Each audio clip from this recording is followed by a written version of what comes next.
the Scotch Gambit. It's so hard to play against this line. You're going to get castled. The opponent's king is not going to get castled, and you're going to be attacking them. I'm going to be teaching you all the opening moves, all the traps, all the middle game plans. You don't even need to know end games because people won't survive the end games. Watch the full video, apply all the stuff that I teach you, and watch your ratings go through the roof. Kicking things off in the 500 region, we're going to be teaching you the Scotch Gambit. Now, this is a surprising weapon because the minute you play knight to f3 and attack the pawn, they immediately play the move knight c6 and they're expecting the Italian game or knight to c3. But this is how we're going to be mixing things up. We're going to be playing the move pawn to d4 first. At the low level, they're already not sure how to respond to pawn to d4. And I was expecting weird moves like pawn to f6, which is already losing, by the way, because they are exposing their king on this diagonal. And as I'm telling you guys, the Scotch Gambit is dangerous. Because he's exposing his king on this diagonal, I'm just going to take on e5. And he has to be careful. Oh, it's over. The game is actually over. He took with the knight. My friend Pain FX from Canada. This is what happens when you play the Scotch Gambit, though. They just don't know what to do against it. Because all we're going to do, I want you guys to believe what I'm about to say. He's going to either get checkmate or he's going to be losing his rook. I'm going to take his knight on e5. Assuming he's going to take back, up. If he doesn't take back, then I'm just going to be ahead by an entire knight. Now my queen gets access to this h5 square and it's completely over. So he's now thinking about it. He's thinking about it because he knows queen h5 is coming, but he already lost his knight. So it's already game over. It's throughout this video while you guys are watching, I want you guys to notice how even at the higher level, they just don't know what to do against it. So queen to h5 check is GG's. If the king move, queen takes is going to lead to a checkmate. If he plays pawn g6, which he quickly did, then now this is called a fork. We check on e5, we're attacking the king, we're attacking the rook at the same time. It's just completely GG's at this point. So this is like one of the thematic ways how people could lose. He bluffs with the knight, we take the rook, and okay, we're ahead by a rook, we're ahead by a pawn. Like, what more do you want from an opening? If you're one of those guys, or you're like, okay, you like to study a lot of openings, you know what to do against the Italian game. Let me act as if I'm playing the Italian game, and then I'm gonna surprise you with the Scotch Gambit. He plays b6. Look at this. The queen is on the same line as the king, right? With that being said, it means this bishop is pinned. Whenever you have the opponent's pieces pinned, what do? You should PP on that PP. You should put pressure on the pin piece. Now we have two pieces attacking his bishop. He only has his king guarding the bishop. If he's not able to find a defensive move to guard his bishop, this is checkmate. It's going to be checkmate on move 10. So he decides to play d5 because he wanted to escape on the d7 square. But okay, let's take king up. Okay, trading the queen is going to be completely winning. But you guys know the drill. If you're ahead in material, no need to trade the queens off the board. You should be looking for no. That's not what I wanted to say. That's incorrect. If you're attacking someone's king, no need to trade the queens off the board. You should be looking for a checkmate. So I'm thinking of taking here, but let's just take with the queen. Let's force the king to d7. And again, if you're a simple guy, this is +9. It's guaranteed that you're winning the game. Like, no need to not trade the queens. In fact, not trading the queens, it slightly increases the chance of you blundering because, he could get something from it. Let's play queen g7. Let's pin the knight again because we're trying to PP on the PP again. Whoa, guy played king c6.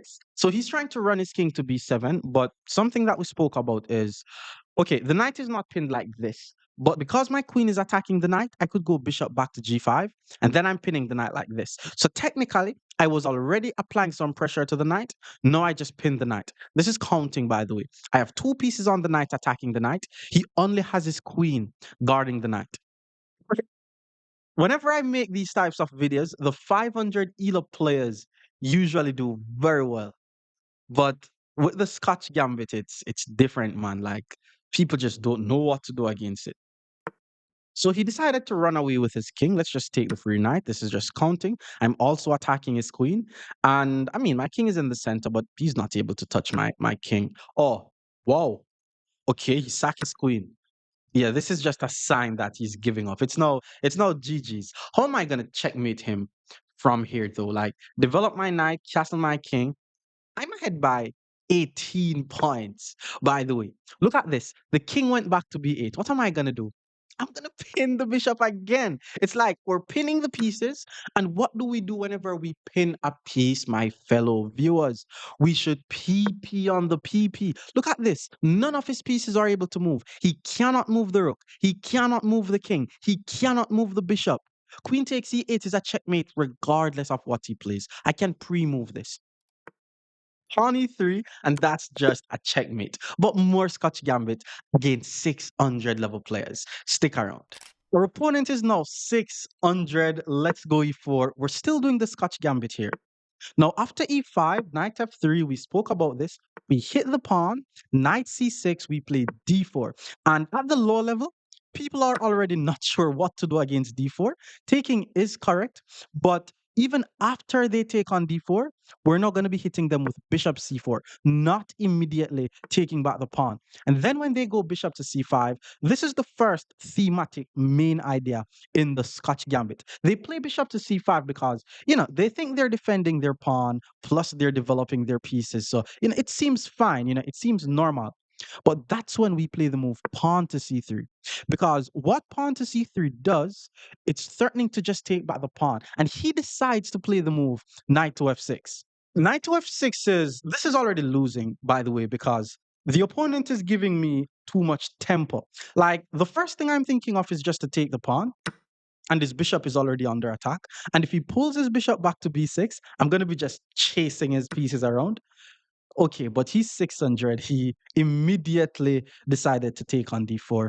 And yeah, our opponent has a counting issue. Clearly, I had two pieces guarding the d4 pawn. He only had two pieces attacking the d4 pawn. If the counts are the same, you don't necessarily want to make the capture. You only want to make the capture if you have more pieces than the opponent. No, I'm just ahead by a piece. 7 moves in the Scotch Gambit. We're ahead by a piece. And then he decides to take another free pawn on e4. Am I able to punish him for taking this free pawn? I mean, queen f3 hits the knight and threaten a checkmate. But let's not be greedy. Let's not be greedy. Wait, wait, wait. By the way, guys, sacrificing the bishop on f7 is thematic in the Scotch. So every single move that you play, you should always ask yourself if you're able to do it. But let me get my king up the center of the board first. It's crucial that my king is castled. He also decided to castle his king as well. So, I mean, apart from the fact that he blundered a piece, so early on in the game, he's not doing too terribly. Let's just develop here. Knight c3, develop my knight, attack his knight, because I'm the one who is ahead by a piece, which means I'm just trying to trade the pieces off the board. So he took on c3, and we're happy with that because we're ahead by a piece. So if you play the Scotch and you manage to win some material out of the Scotch Gambit, then feel free to start trading the pieces off the board, because you're already winning. Now from here, I'm trying to finish my development. I'm not necessarily seeing good squares for my dark squared bishop. I mean, I'd love to get my dark squared bishop here, but then there's nothing guarding the square. So I'm thinking about playing queen to h5 first, then putting my bishop there. Yeah, let's try that idea. Let's put the queen on h5 first. And by the way, he is able to play pawn to g6. And, coming up in the video, you guys are going to be understanding why allowing the opponent to play a move like pawn to g6 is really beneficial for us, because we're forcing them to moving pawns in front of their own king. But he does not have to play g6. If he plays g6, queen h6, bishop g5, and I'm fine. He decides to play immediate queen to f6. My knight on d4 is being attacked twice. But let's just finish with our development here. Let's go bishop to g5. Now, all our pieces are developed. Our rooks are the only pieces that are not doing anything in the game. So once the queen move, I'm assuming I'm just going to be getting my rooks on the open file. I mean, the E file is open for my rook. The B file is open for the other rook. Queen to g6. Like, I'm just guessing that he's going to be playing queen to g6. But from a principled standpoint, I mean, you shouldn't want to trade the queens off the board. So let's see. The other move is queen to e5. So if he plays queen g6, we're happy with trading. If he plays queen e5, he's helping our rook to join the game. But he decided to play the move queen to g6. And as we said, we're happy with all the trades. So let's just get the queens off the board. And once he takes with the pawn, From here, we just need to start swinging our rook in the game. So rook e1, rook e7, rooks belong on the seventh rank. So that's my plan from there. He took, let's go rook to e1. Now, we could say every piece is active except this a rook. So we also need to play moves like, at least rook b1 or rook d1. But he's just constantly trading the pieces off the board. Like, if you're the one who is losing, trading the pieces off the board does not benefit you in any way. It only benefits the opponent. And then he decides to play bishop to e6, another counting issue because there's two pieces. Well, he only has his pawn guarding the e6 square. I have my rook and my bishop covering the e6 square. So what I'm going to do is I'm just going to take on e6.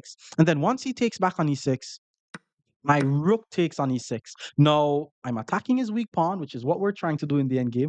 And I think he's just trading the pieces off the board, thinking, okay, I'm surviving, like I'm lasting long. I did not lose in 10 moves. But that's not how chess works, bro. And I want you guys to notice how I didn't take his rook. I doubled up on the rook. So that way I'm the one who maintains the open file. Now, once my rook gets to the seventh rank, then it's just over. I'm going to start wiping out his pawn. So he plays pawn to b5. That's not a pass pawn, by the way. That's a free pawn. Rook to e7 is also winning, but a free pawn is a free pawn. Whoa. Sure, I almost blundered, man. If I play rook g6, king f7 traps the rook. So let's play the move rook to e7. Let's put the rook on the seventh rank. Let's attack this pawn on c7. So he decides to guard the pawn. I'm assuming he's going to play moves like pawn c5 and start marching his pawns up the board and get very annoying. So I'm going to play moves like king to f1 here. Like king activity is crucial in the endgame, especially since my opponent may get this pass pawn rolling up the board. I'm going to play moves like king e2, king d2, king c2, just ensuring that his pawn is not going anywhere. And then I'm going to be doing stuff like pulling my bishop to e3, putting my bishop on d4, and attacking this weak pawn. Remember, it's very important that we do not rush the end game. So he plays pawn to a6.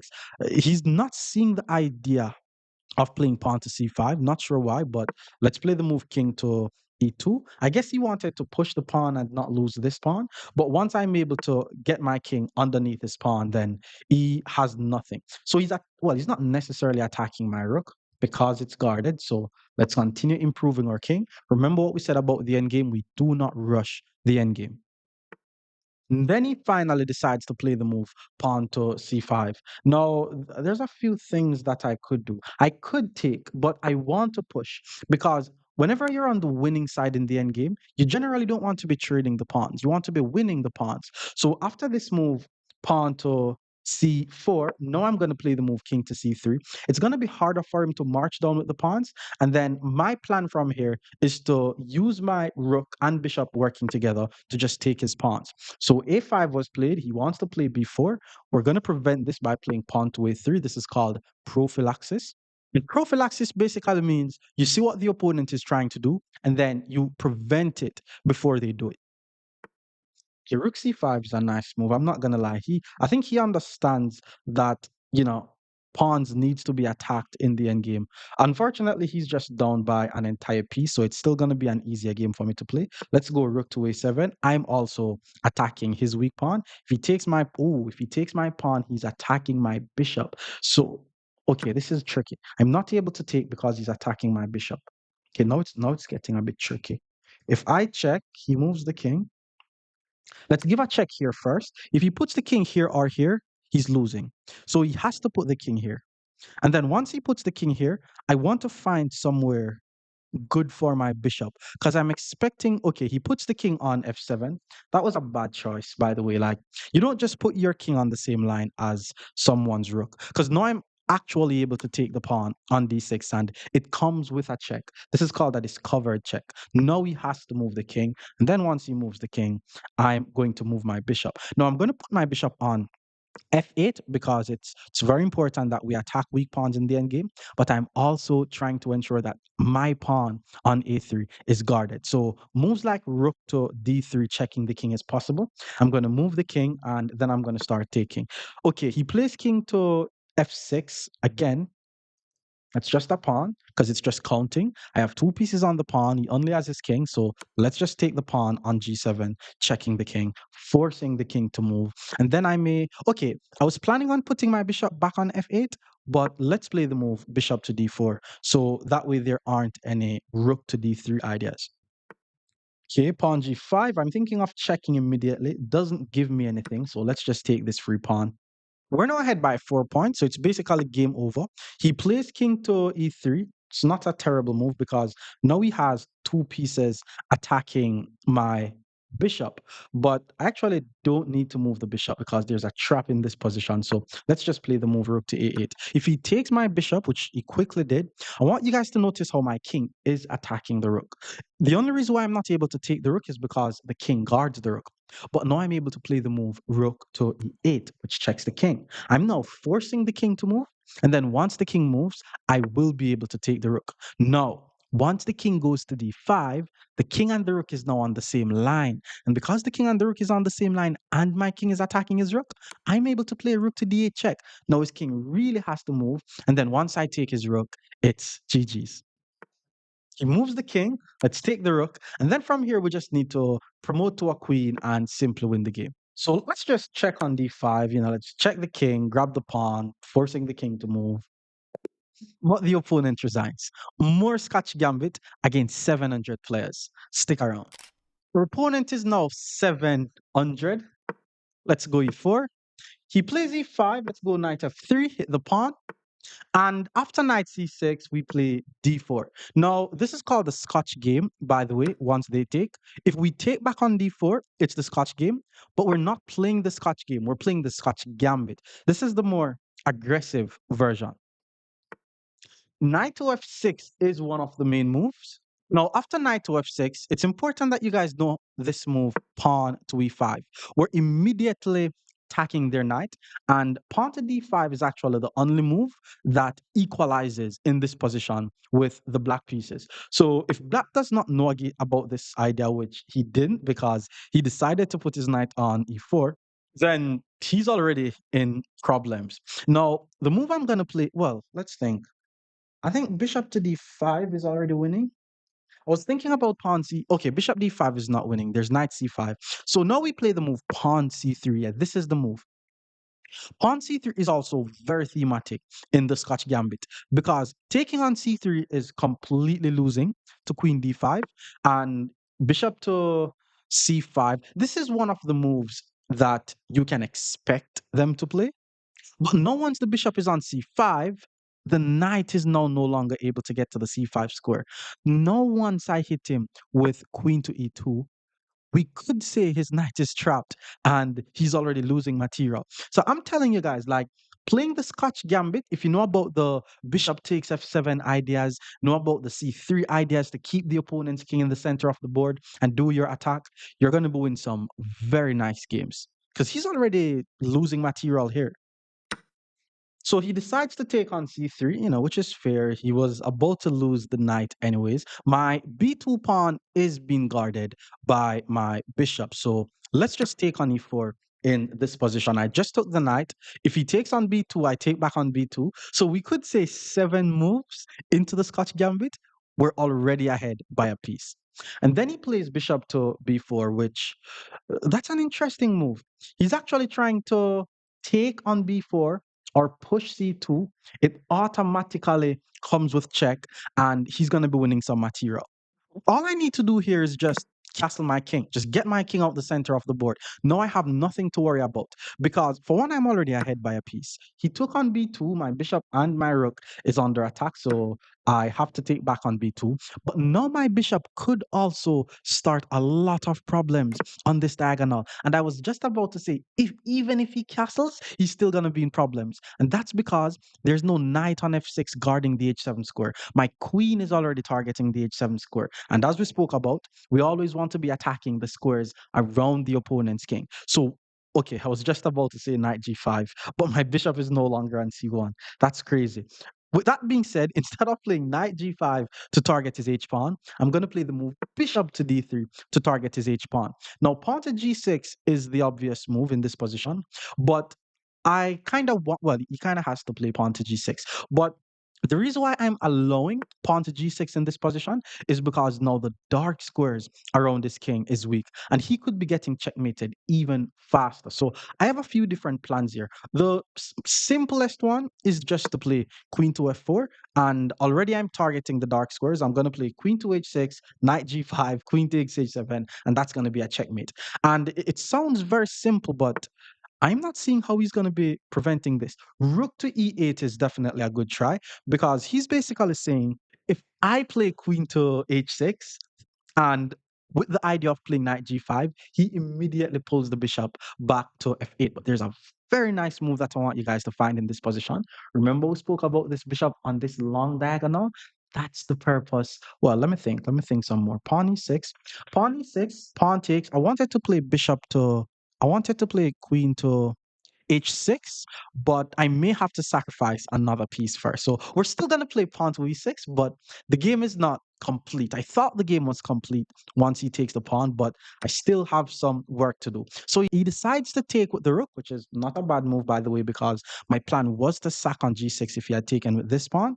My bishop is now dominating the dark squares. If I play queen h6, however, he has bishop to f8. So I'm going to first play the move bishop c4, attacking the rook, and I'm also x-raying this f7 pawn. So I think this is now losing for him because if he puts the rook on e7, then there's no more bishop to f8, which means he's going to lose the game. The rook is not able to go to f6. He could try. There's no rook to d6. So bishop to f8 was in fact, bishop to d6 was played. Now here's what I'm seeing. If I follow through with my idea of queen h6, bishop f8 still prevents the mate. However, his rook is under attack. So I'm going to simply move my queen. I'm still thinking of where to put my queen. So let's just put the queen on d2 because his rook is under attack. I'm thinking of moves like queen c3 to deliver checkmate on squares like g7 and h8. I'm still trying to make queen h6 work, but if he's able to play bishop to f8 once I play queen h6, then it's not going to work. So if he plays something like rook to e7, then it may work. Oh, he plays knight to e5. He's basically trying to sacrifice the exchange. So if I take with the knight, he takes and he's attacking this. So let's just get the rook off the board here. Taking the rook gives us the exchange. Now I'm ahead by an exchange. In fact, I think he's just losing here because he has to take on f3 first. If he just takes my bishop, then he's losing his knight. The thing is, if he takes my knight and I take back and then he takes, okay, he didn't do it, but I was about to say my queen is able to access his dark squares. So he decided to just lose the piece. And I'm thinking, do I take with the bishop or do I take with the knight? I'm going to take with the knight. I'm now ahead by 5 points, by the way. My opponent played a few good defensive moves, but it's now just over. Once you guys understand the theme about these dark squares pointing towards his king, then you guys basically will know what to do. He could pull the bishop back to e7, and I'm ahead by 5 points. So if you're not confident about your attack, you could just trade the queens off the board. But this is a checkmating attack, so no need to trade the queens off the board. Now he plays the move queen to h4. And I need to be a bit careful here because if I just put my knight to, let's say, some random squares, then queen takes h2 is going to be a checkmate. With that being said, I also want to open this diagonal for my bishop. So I'm going to pull the knight back to f3, attacking the queen, preventing the checkmate. I'm also trying to chase the queen away from h6 so that way my queen could get access to h6. But because he has bishop to f8, if I play queen to h6, I'm also thinking of playing the move queen to c3 so that way I could deliver the checkmate on this diagonal. So queen h5 was played.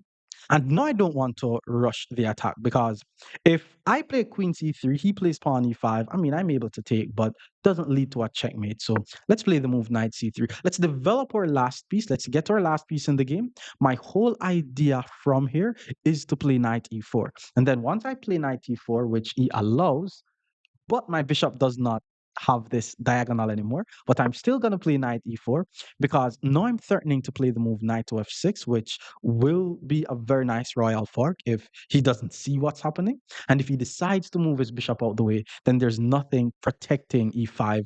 And then I'm just going to take on e5 with either my knight or my bishop. And then the diagonal is now open. So I'll be winning again. Oh, whoa. I mean, he was playing some nice defensive move, but it's funny he missed the fork on his queen and his king. No, it's just over. It's just over here, basically. Like once he moves the king, I take the queen. That's GG's. He moves the king.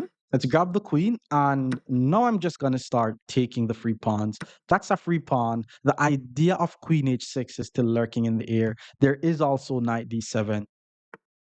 Okay, rook to d8 was played. The rook is on the same line as my queen, so we have to be a bit careful here. But how I'm going to counterattack this is just by playing the move queen to f4, taking my queen off the same line as the rook, even though I put it on the same line as the bishop. But my whole idea was to target f7.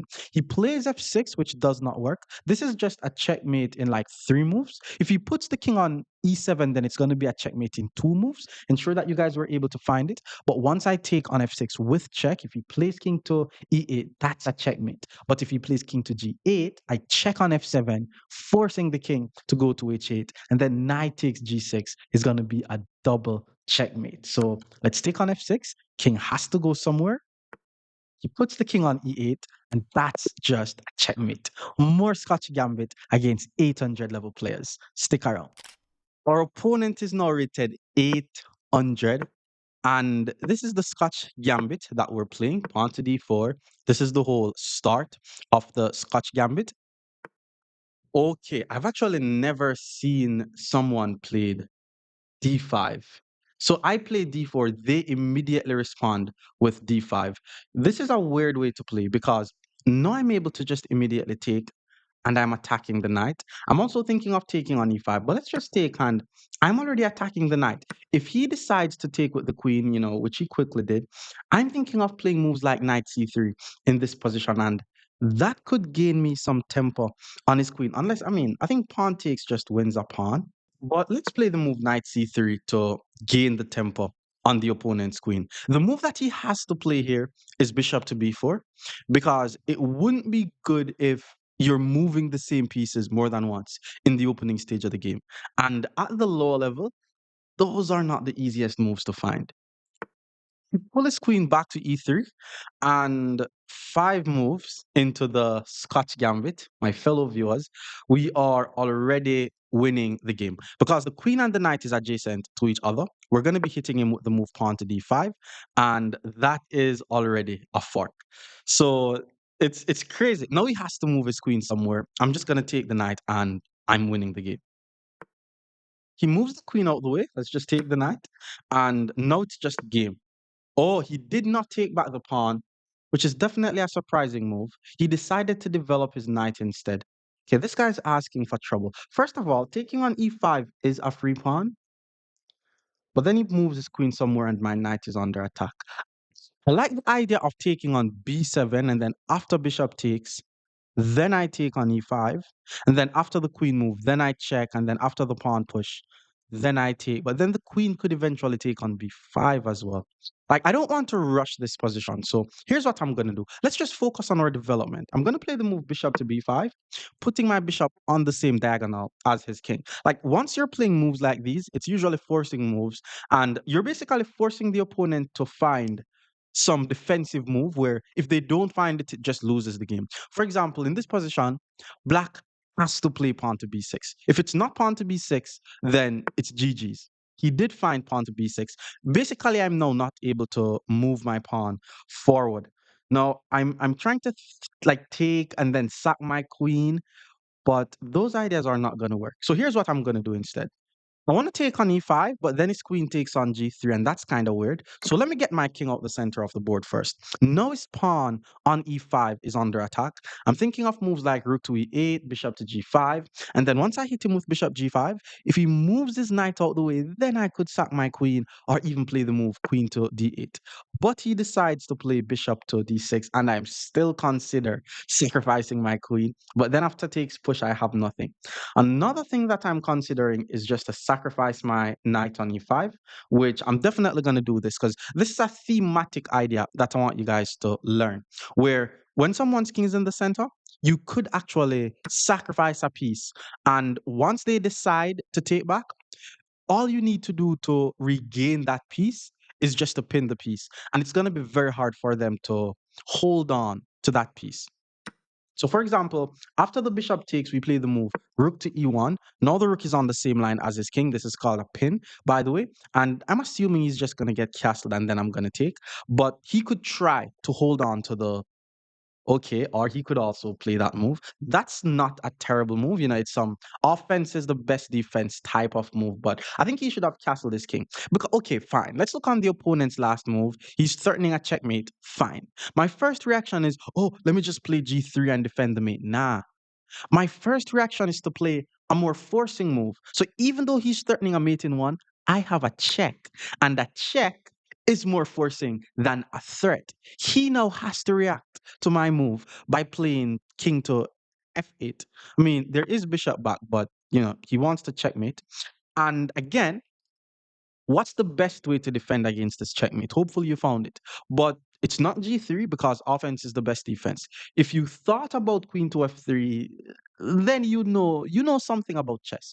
But the move that we're going to play is rook to g5 because offense is the best defense and we want to ensure that we're defending as aggressively as possible. The funny thing is his queen is almost trapped. Like the queen has to go to h6, which will be on the same diagonal as my bishop. So I mean, he's just in all kind of trouble here. He puts his queen on h6. Let's just take the free bishop on h3. And now I'm ahead by 7 entire points. His king is not able to get castled on. One reoccurring theme that you guys are going to be seeing a lot when you play the Scotch Gambit is the opponent's king is not going to be able to get castled. No need to rush from here, though. Let's just go bishop to f4. Let's develop our last piece. Let's attack this unprotected pawn. I'm also thinking of bishop to d6 check. I'm also thinking of bishop to d6 check, but I may just take the pawn and then pull back to d6 because again, we're winning. We're not in any rush to win the game. H6 was played, and again, I want you guys to tell me how you would react to a move like h6. The rook is under attack. Where do we put the rook? Do we just put the rook on a regular square, or do we pull the rook back to g3 so that way we respond to their attacking move with a counter-attacking move, so that way we maintain the tempo and we maintain the initiative, and that way he still has to be reacting to our moves. The queen went back to h5. Okay, we are ahead by 6 points. Like trading queens, you could say it's a no-brainer. But if I takes, he takes it, it hits my rook, he gets the tempo. I don't mind if he trades a queen. So let's just take on c7 in this position. If he wants to trade the queen and help my rook to join the game, that's on him. But otherwise, I'm down to trade the queens off the board. So he traded. Let's take.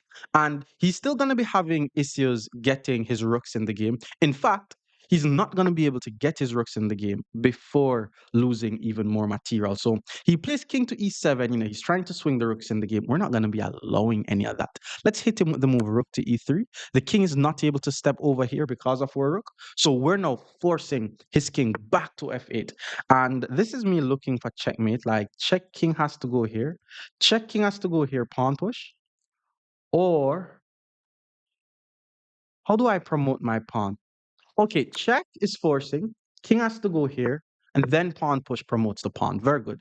So even though you may notice that his rook is covering the c8 square, my plan is just to play the move bishop to h6, guarding the c8 square. And then I'm just going to queen the pawn, and I'm also going to be winning more material. Okay, knight g4 is attacking my rook. I'm not necessarily in a rush to promote right now. Like I know that I'm going to be winning his rook, so let me just put my rook on the seventh rank. The plan is to just take his pawns. Usually, what I do is when they try to defend against it, then I'll promote. Otherwise, I'm also thinking of some ways to set up some checkmates here because his king could possibly be in a mating net. And this is exactly what I was talking about. Now that he plays rook to e8, he does not have enough pieces covering the c8 square anymore. Because once I get rid of one of the main defenders of the c8 square, now I'm just going to queen the pawn and it just completely wins his rook. And then once his rook take and I take the rook, I'm attacking the knight and it's just GG's from here. Let's just take the rook. I'm attacking the knight. I'm thinking of bishop to f5. All I'm going to do here is I'm going to either put him in a mating net. For example, bishop f5, pawn g6, getting my bishop on this diagonal, getting my rook on the back rank. But the opponent resigns. More Scotch Gambit against 900 players. Stick around. Our opponent is now 900. Let's go e4. E5, knight f3, hit the pawn, regular stuff. They guard the pawn, and then you surprise them. They're expecting the Italian game, but you surprise them with pawn to d4. And no once they take the pawn, they're also expecting you to take back the pawn, but you surprise them again with bishop to c4. And then now they're in unfamiliar territory. They're now in the Scotch Gambit.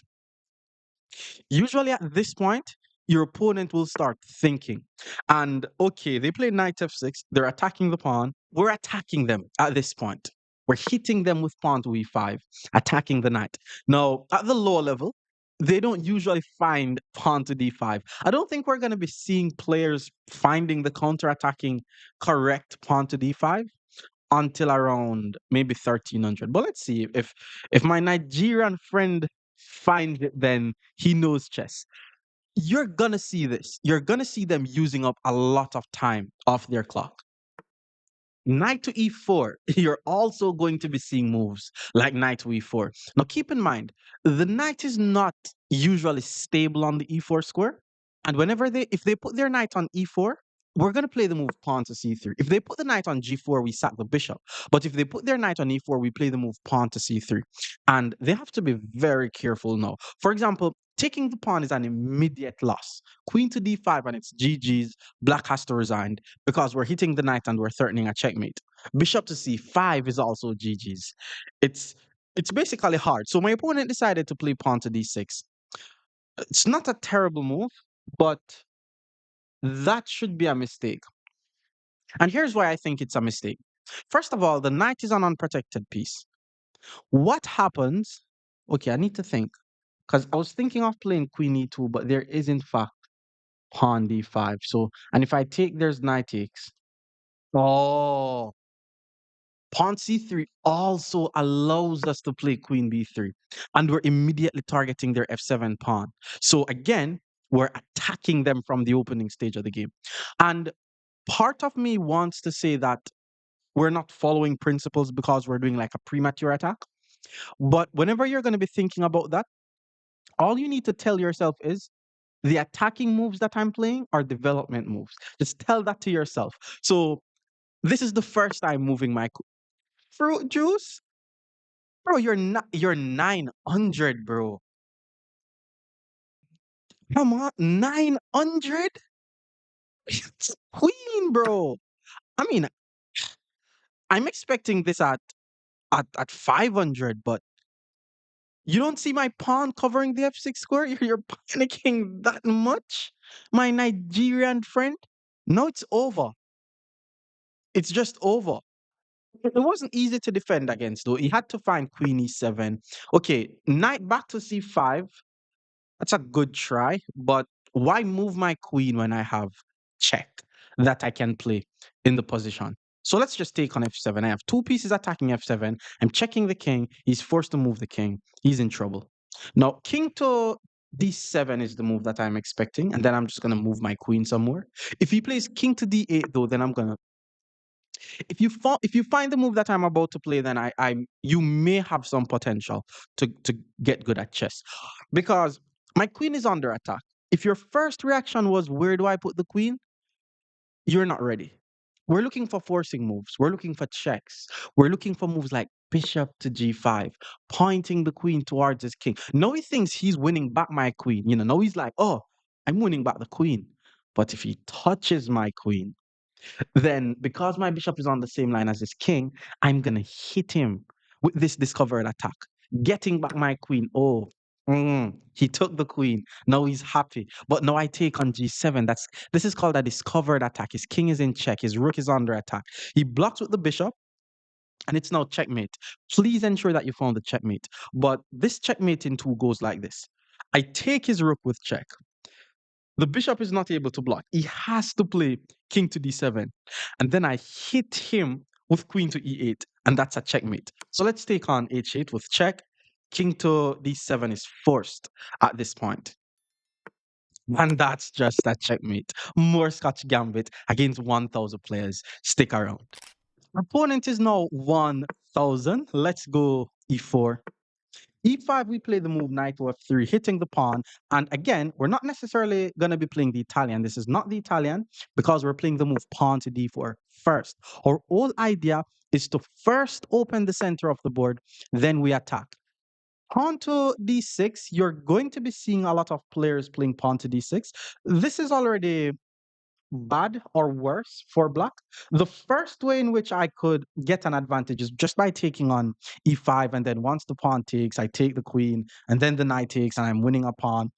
I'm thinking of just playing bishop to c4 though, just to keep more pieces on the board. So if you're not necessarily a fan of trading queens too early, then you don't necessarily have to do it. But it is the correct move and it is the best move on the board. So let's just take, so that way I'm able to show you guys how to use this to gain an advantage. Now, once the knight takes, now we take on e5. And if you notice, we're immediately trading the queens off the board. Okay, my guy didn't even trade the queens. And this is one thing I need to talk to you guys about because I don't know how you guys' brain work. It's like I've seen persons, they prefer to lose the knight than to just trade the queens off the board. I was about to say he wasn't able to get castled anymore, but I'm just ahead by an entire piece. I mean, yes, my knight is under attack, but I'm just gonna pull my knight back to f3. Maybe he's trying to take the pawn on e4, but I'm just gonna develop the bishop with check, and the queen is gonna be compromised on the e4 square. So he decided to develop his bishop to g4 first, pinning my knight to my queen. I'm assuming he's trying to castle on the queen side. Let's just develop our pieces normally. I'm guarding my pawn. He develops his knight to attack the pawn. And now I'm thinking of just developing my bishop. Once he takes, I castle my king, takes, and I could claim that his king is in the center of the board and his king is weak, especially since I'm ahead by a pawn. Bishop to g5 is also completely winning because after h6, I could just trade. Because once we have more material than the opponent, then the goal is to trade pieces. But let's just go bishop to c4 here. Let's finish our development. If he takes on e4, we don't mind losing the pawn. We're just going to get our king out the center of the board because we are already ahead by a piece. Now, his queen is on the same line as his king. I'm already thinking about some rook to e1 ideas. What is this guy doing? Come on, man. That's another piece. Like, okay, now maybe this person is playing way too fast. Because what's this? That's just a knight. I have two pieces guarding. You could have just at least trade knights, but you gave me a free knight, bro. Now I'm ahead by two pieces. His king is still in the center of the board. He finally decides to castle the king, but I'm ahead by two pieces. I don't really need anything else to win the game. Now I'm going to start my attack. Let's start the attack. I could develop my bishop to f4, then start the attack, but the bishop on f4 doesn't really do much. Bishop g5, he is able to play pawn to f6. So, oh, wait. The bishop and the pawn is unprotected. So I'm also thinking of queen d4, but then he's going to take on f3 first. So let's play the move knight to d5, hit the queen. Let's force the queen to move out the way. Yeah, our opponent is playing way too fast. It's crazy. He's just playing. Okay, that's very suspicious. Queen is on the same diagonal as our knight. There's a beautiful tactic here. Ensure that you guys are able to find it.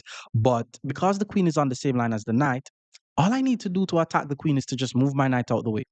However, The forcing moves is what we're trying to look on first, the moves on the opponent's half of the board. And that's why we're going to be playing a discovered attack, knight to b6 check. The knight checks the king and attack the king. Yes, he's able to take the knight, but my bishop attack is queen. So I'm assuming he's not going to take the knight. I'm just assuming he's going to move the king and not take the knight. But let's see. Okay, he took the knight. Let's take on e6 with check. And we just won ourselves a queen, so we're now just ahead by an entire queen. He got two pieces for the queen, but remember the guy just gifted us two pieces in the opening stage of the game, so it's just over. Now I just want to finish my development as quickly as I possibly can. So I am going to play the move bishop g5 to attack his rook, knowing that pawn to f6 is available. But once he plays pawn to f6, there's a drawback. His bishop on e6 is no longer guarded by anything. So I'm actually going to ignore the fact that my bishop is under attack and hit him with the move knight to d4 and counterattack his bishop. Okay, he moves the rook out of the way, not bad. And I need to get my a rook in the game. Like, if you look on the position, all my pieces are active except my a rook. Now, instead of trying to move the queen and swing the rook in the game, which I was about to say I'm going to play a4, a5, but that seems to be a bit slow, to be honest. Like, maybe I should just swing my rook in the game. But let's go for a4, a5. We're going for the attack. I can also get my rook in the game like this. Rook a3, rook c3. This is called a rook lift. He finally attacks the bishop. Now I have to move the bishop out of the way. I have no way to check his king, and I'm not able to attack anything else that is more valuable than my bishop. So let's just pull the bishop back to f4. Now we have two pieces attacking d6. He only has his bishop guarding d6. Okay, now he has two pieces guarding his d6 pawn. And as we spoke about, it's very important that we play chess with all our pieces. So now I'm going to play the move pawn to a5. Finally getting my rook in the game. This is called a pawn break, by the way. And if you notice, my opponent does not want my rook to be in the game. So he plays pawn b5. But no, okay, I'm thinking of playing pawn a6, but he's just going to play pawn b6. So let's play the move queen to d4. Let's get the queen in the game, attacking the unprotected pawn. Now, if he plays pawn to b6, I'm able to take. The best move in this position is to play king to b8, but it is still losing after a move like bishop to e3. So I'm not really sure what black is able to do. He did find the king to b8 move. Now, remember what I told you guys about attacking someone's king? We want to look for pawns and squares around the opponent's king. And because our queen is already attacking the a7 pawn, I'm going to hit him with the move bishop to e3. Now I have two pieces attacking the a7 pawn. This is called a battery, by the way. Whenever you have two pieces doing the same thing on the same line, b6 is losing. a6, I'm not seeing the checkmate, but a6 should be losing as well. Okay, he plays b6, and this is losing because once I take on b6, my rook also gets the open file. So now I have three of my pieces in the attack. He should be getting checkmated in the next at least 4 to 5 moves. Okay, rook d7, he's really trying to defend. If I take, I'm thinking of king to b8, and then if I go here, he's able to develop the bishop. With that being said, I'm going to take with the rook, so that way I'm able to exchange the only defensive piece that he has. Now, if he takes with the rook and I takes and the king move, now queen to b6 is going to be leading to a checkmate, because that way I'm going to be threatening two different checkmates. So let's take the rook. He is forced to move the king. And once I put my queen on b6, I'm not only threatening checkmate on b8, I'm also threatening checkmate on c6. So there's nothing he could do to not get checkmated on the next move. He pulls the bishop back to c8, but that's just a checkmate. More Scotch Gambit against 1100 players. Stick around. Our opponent is now 1100. Let's go e4. This is Chess with Asan, by the way. I'm not sure if he's a YouTuber or anything, but once you see the name Chess with, then maybe he's a YouTuber. So check him out if he is. Knight to c6. We play the move pawn to d4. And again, taking on d4, this is the usual move. And then we play the move bishop c4, and we have entered the Scotch Gambit. Knight to f6, what we spoke about when they put their knight on f6, we hit them with pawn to e5. That way, they start to play defensive chess early on in the opening stage of the game. For example, players at the lower level They do not know that the only move is to play pawn to d5 to not be losing immediately. In fact, moving the knight to g4 is already losing. This is one of the traps in the Scotch Gambit. Because what I want you guys to notice is the fact that his knight is unprotected and it is on the same line as my queen. If you're going to be playing the Scotch Gambit, you have to know about the thematic bishop takes f7 sacrifice. Like, you have to always ensure that you're considering this bishop takes f7 sac. And the whole idea is once the king takes and I move my knight to g5, this is called that is covered attack. Once I take, his king is now forced to move. So the king usually goes to e8 or g8. King g8 could lead to some checkmates. He decided to just put the king back on e8. Now we take the knight, and white is just completely winning here. Now, it doesn't necessarily mean he's going to be getting checkmated in the next two moves or something like that. The position from a material standpoint is equal, but from who is actually better, black is totally lost because his king is stuck in the center of the board. Now he decides to take on e5. It is a free pawn. My queen is also under attack. But all I need to do is take his pawn on d4. Now his knight is under attack. I'm going to be enjoying the luxury of getting my king out the center of the board. And he's going to have to be shuffling around a lot of stuff. Let's see how he's going to do this. I'm assuming he's going to play pawn to d6 to guard his knight. But pawn to d6 will be blocking out his bishop. Okay, queen to f6 is not bad. Queen to f6 is a nice little idea. It does not work though. I don't think it works, but I want you guys to notice how my queen is on the same diagonal as his queen. So there are some cases where he's able to play knight to f3 check and win my queen, but then I'm planning on taking with the knight. So I'm actively just thinking of playing bishop to f4 or just castle here. Now, if I castle, he plays h6. And then if I go bishop f4, he plays d6. And then if I go rook e1, he takes my knight, I take his knight, take, he blocks with the bishop, and I'm losing.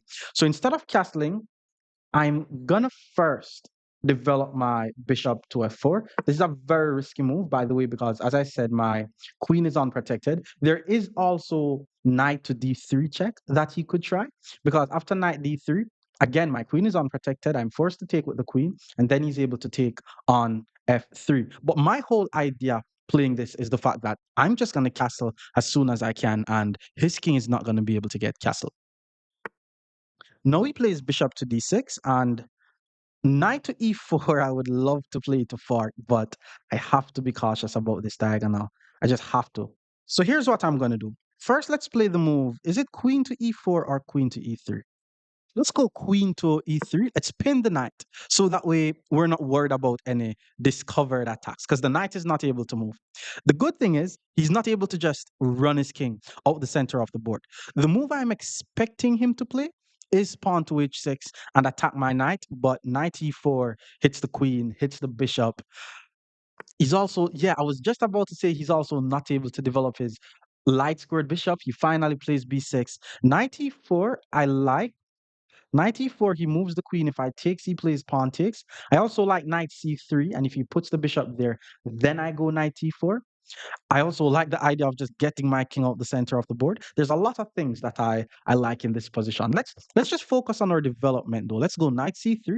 I'm thinking of castling on the queen side, by the way. I mean, castling on the king side is also fine. Oh, he plays bishop a6. He doesn't want me to castle on the king side. My plan was to castle on the queen side anyways. And I was assuming that he was going to defend the d5 square with his bishop. It's not defending the d5 square. So now I just like the idea of playing knight d5. Because once I hit him with knight d5, his queen is under attack. Now I have so many pieces in the attack. And keep in mind, I have two pieces attacking his knight. He only has two pieces guarding the knight. And I'm attacking one of the main defender of his knight. So if he's not careful about where he puts that queen, he could just be losing the knight on the next move. The position is actually completely losing. Like I just looked on it and there's nowhere for the queen to go, which keeps the knight guarded, except f5. But once the queen goes to f5, I have a very nice removing the guard tactic. Just pawn g4, attacks the queen. Now the queen is not able to guard the knight. And then once the queen takes, we take the knight and we win the game. So queen to f5, this is what we spoke about.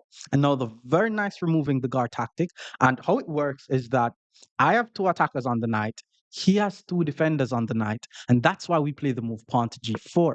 Now the knight is pinned, so the knight is not able to take. So all I'm trying to do is to remove his queen from guarding the knight. And then in this position, he has to take with the queen. And then once we take the knight, we will just be ahead by a piece. Thanks to the Scotch Gambit. So queen took on c2, it took a pawn. I have to be a bit careful because my e2 square is a bit soft. So if I'm not careful and I move my queen to some weird square, queen e2 is going to be a checkmate. His queen is also attacking my b2 pawn, but luckily once I take on e4, my bishop guard my b2 pawn. The thing is though, I'm not able to get castled. I can't castle on the king side because of this bishop. I can't castle on the queen side because of this queen. What I'm thinking of though is to just play an eventual rook c1, chasing his queen out of my half of the board, and then I'll just be winning.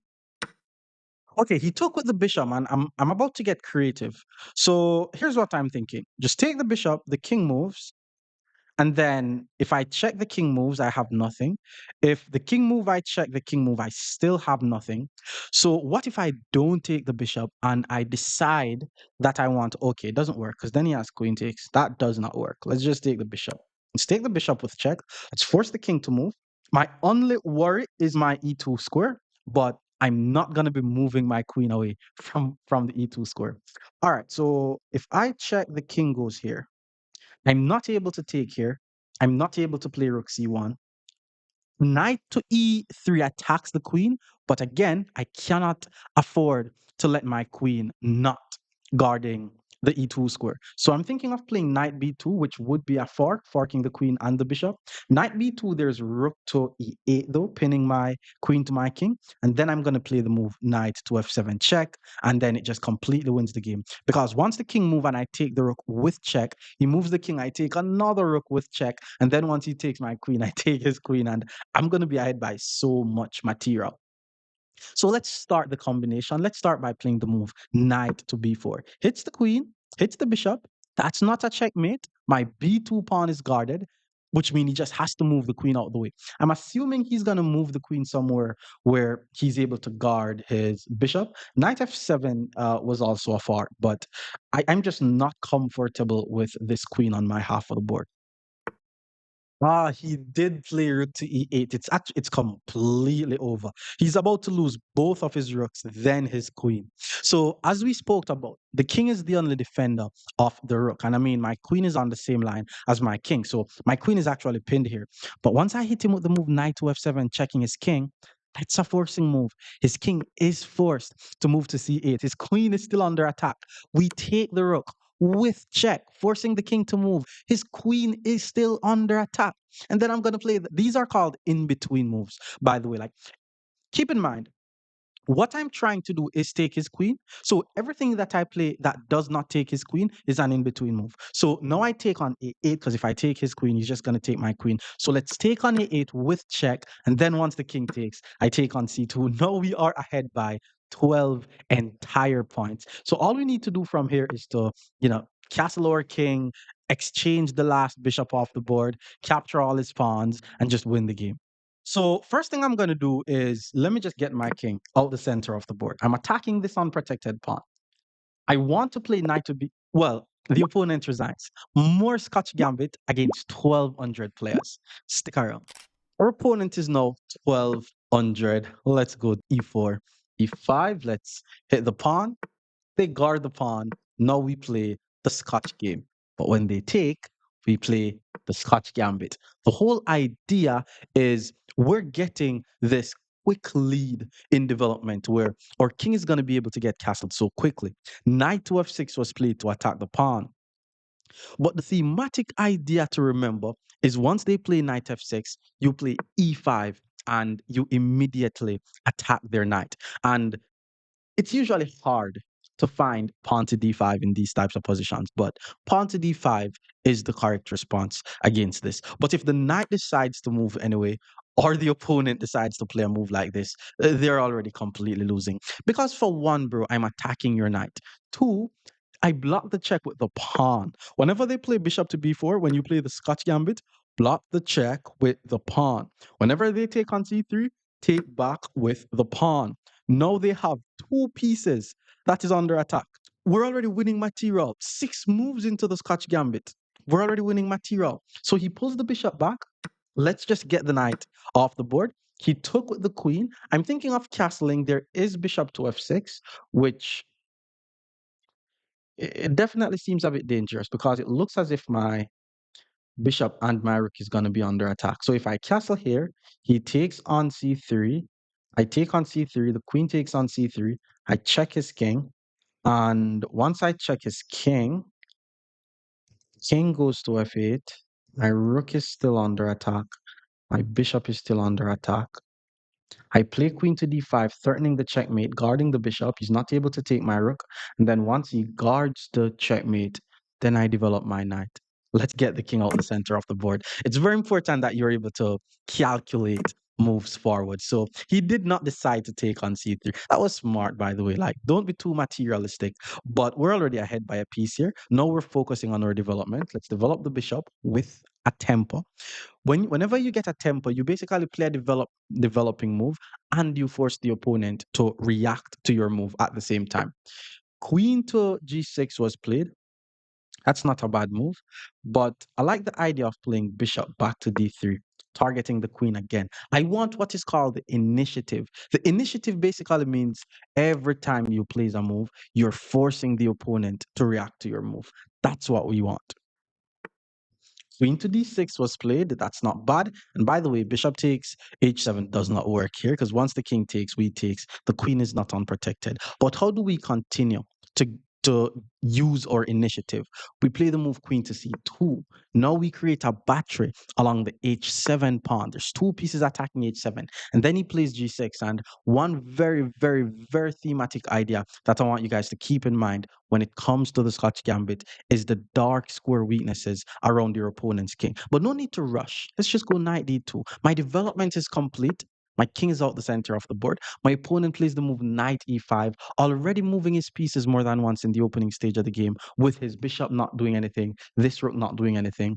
I mean, he's attacking my bishop, he's attacking my knight. Let's just take on e5 in this position. And the first thing I'm seeing is knight c4, which forks the bishop and the queen. But if I put my knight on c4, he takes my bishop. So I'm thinking of playing bishop h6 first, but I also like the idea of just playing knight f3, hitting the queen and guarding the bishop. But let's play bishop h6. It's a more forcing move. It immediately attacks the rook. It immediately forces the opponent's rook to move. Now, once the rook moves, a very attractive move in this position would be rook e1.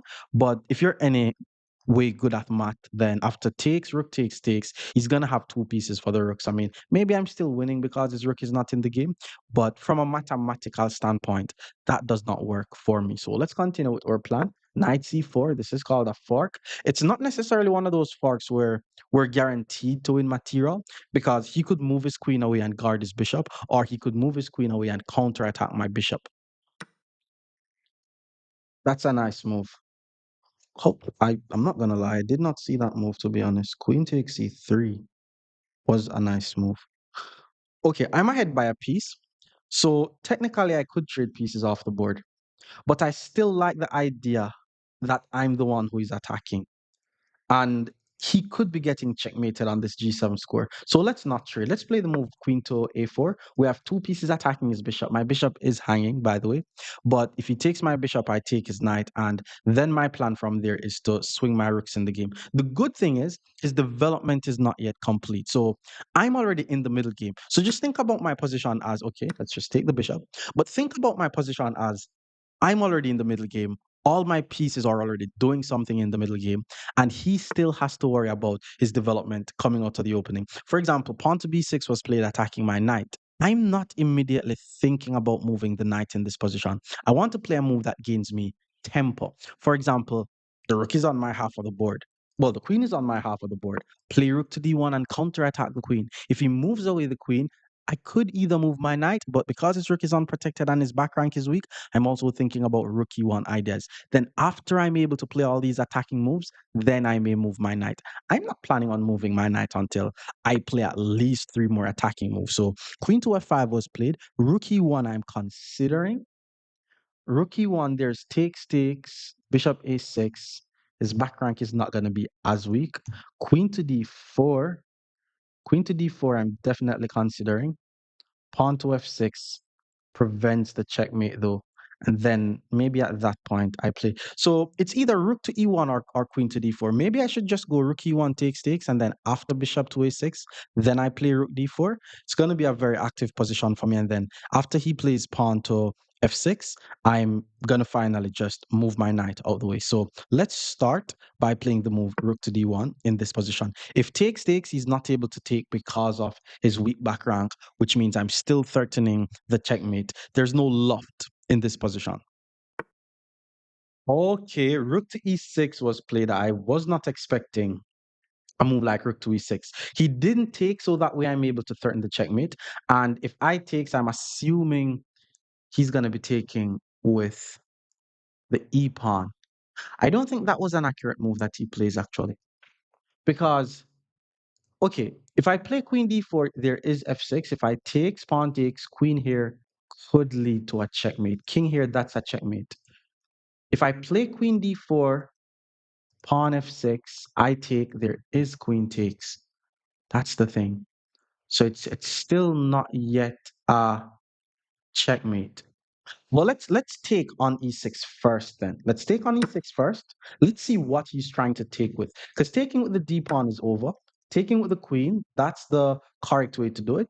Let's play the move queen to d4 first. Let's threaten the checkmate before we move our knight, forcing him to play pawn to f6. And then after he plays pawn to f6, then I'm going to move my knight. Now, the good thing is I have an extra piece. He has three pawns for the piece, though, so it doesn't necessarily mean I have this huge material advantage. So pawn to f6 was played. That's the correct move. I need to find a good square for my knight. Let's just pull the knight back to c4. Eventually, I could play knight e3, followed by knight e5 and attack f6. That's a little idea that I have. Pawn to c5 was played. Also not a terrible idea because he's threatening my queen, which is the only defender of my knight. So I am forced to move my queen out the way. Queen to d6 isn't really too bad because if he takes, that's mate. But after takes, my advantage is not as big as I'd want it. So, oh, but then if I pull my queen to d3, there is bishop to a6, applying pressure to my pinned knight. Okay, the move is queen to f4. Let's go queen to f4. Let's keep an eye on the f6 square so that way if his queen moves too far, we take on f6. And if the bishop or a pawn attacks our knight, we're able to play knight to e3 with the whole idea of playing knight to d5 or just putting our knight on d6 is also a nice idea. So he did play the bishop b7, knight d6 is a tempo on the bishop. So once I go knight d6, I'm forcing him to move his bishop away. This guy's not playing too bad though. I may have to play h4 so that way whenever I'm ready to move my rook, I don't have to worry about any back rank checkmates. Bishop to c6 would be the move that I'm expecting him to play here. He did find bishop c6. Let's play pawn h4 so that way I don't have to worry about any back rank. And I'm also trying to play moves like h5 so that way I could really weaken his king. Oh, I mean, the guy was playing so well. He decided to put his bishop on a4. Dang, my rook guards my knight though. And my queen just attacks the a4 square. So all I need to do is take the free bishop and I'm completely winning. I mean, he was playing very well, but I guess there was too much pressure on his position. Now we're ahead by not one, but two pieces. Pawn to a5 was played. Now I'm trying to figure out how I'm going to finish this off. I like the idea of playing knight to e4 because I apply pressure to f6, my queen guards my knight, and I was about to say I attack d7, but he guarded d7. But my other idea was to apply more pressure to f6. I'm attacking f6 once, he's guarding f6 once. But if I play rook to d6 now, I'm attacking f6 twice. He's only guarding f6 once. So once he moves his queen out the way, I'm going to take on f6. Or if he moves his queen off this diagonal, which is an important diagonal, my queen could also get control over this diagonal and he could be getting checkmated. So the queen did decide to move. If I check there's king over, don't gain much. So let's give a check on c4. Let's bring more pieces in the attack first. He is still able to play king over. It's kind of the only move in the position. If I take with the rook, d5 is a fork. Queen back to c3 is very strong. And then pawn to d4 hits the queen. Or I just take with the knight and I don't have to worry about, oh, oops. Taking with the knight blunders the rook. So I think I need to take with the rook here. Or do I need to take it any at all? Let's calculate. Let's take with the rook, actually. Pawn to d5 appears to be a fork. Queen to c3 has to be good because it puts the queen on the same. Yeah, it looks like it's a fork, which it is. But once I play queen to c3, he's not able to touch my knight. So d5, I'm assuming he has to play. Well, d4 hits the queen. And then once he plays d4 hits the queen, I just swing my queen over to f3. Everything is guarded, which he did play, and I will play queen to f3. And now I'm threatening some rook to f7, followed by queen to f6 idea. And this, yeah, this should lead to some very fancy checkmates. It's just over at this point. So he moves his rook to e8. There are two pieces attacking my knight, but his back rank is just too weak for him to move his queen to take my knight. So even though he's attacking my knight, I'm still going to play the move rook to f7 because, for one, the queen has to keep the f6 square guarded because once my queen gets to the f6 square, that's going to be a checkmate. But two, the queen also has to keep the f8 square guarded because once I check on f8 and the queen doesn't take him eventually, then he's going to be getting checkmated. With that being said, there's nothing in which black could do to not get checkmated in this position. Let me show you guys all the checkmating ideas. If the queen goes to e6, it's mating 4. I check, rook takes check, queen block, queen f5, queen blocks, then I take. If the queen goes to any square that does not guard the f6 square, let's say queen d8, then check on f6, king g8, and then that's mate. So, for example, he took on e4 and this is mating 2. I check on f6, the king goes to g8, queen g7 is a checkmate. And I could also check on f8 because the king is not able to move, the rook has to take, and that's just a checkmate. More Scotch Gambit against 1,300 players. Stick around. Our opponent is now 1,300. Let's keep going. He played e5, you know the drill, it's knight to f3, we hit the pawn, knight c6, and we surprised them with pawn to d4. So first of all, they have to know how to react to d4. That's the correct way to do it. He did take the pawn. Now let's develop the bishop to c4. This is the Scotch Gambit. We're not going to be taking on d4. That would be the Scotch game. If you guys want a video on the Scotch game, do let me know in the comments. Now, the two top moves are either knight f6 or bishop to c5. There is also bishop to b4 check, but it's not as good. Bishop c5 was played, and whenever you guys see this bishop on c5, keep in mind that it is an unprotected bishop. And the move that we're going to be playing here is pawn to c3. And the reason why pawn to c3 is so strong is because of this unprotected bishop. If the pawn ever takes on c3, we're going to be playing one of the most thematic moves in the Scotch Gambit, which is bishop takes f7. Again, you're not a Scotch Gambit player if you don't know the ideas behind bishop takes f7. So he did take on c3. So now I'm able to teach you guys how to play the Scotch Gambit when they do this. And this is something that you guys are going to be seeing a lot, by the way. So ensure that you're paying attention. Again, the bishop is unprotected. I'm able to sack my bishop on f7. King takes f7, hit him with queen to d5, checking the king and hitting the unprotected bishop. And that's now just going to be a fork. So he took on f7. Now we play queen to d5. Let's check the king. Let's hit the bishop. Now, one thing I want you guys to keep in mind, if whenever they pull the king back to e8, I want you guys to check on h5 first and then take the bishop. So he also did it like you guys are learning everything about the Scotch. I didn't lie in the intro. Like you're able to take on c5, but why I want you guys to check on h5 first is so that way they weaken these dark squares, especially this diagonal pointing towards the rook. Now, if he doesn't play g6, which he did, I was still going to take the bishop. But now I could say this diagonal is weakened. Pawn to d6 attacks my queen. And then now I simply take on c3. And I'm not necessarily ahead by any material, but typical Scotch Gambit stuff. My king is able to get castled. His king is going to be stuck in the center for the rest of the game.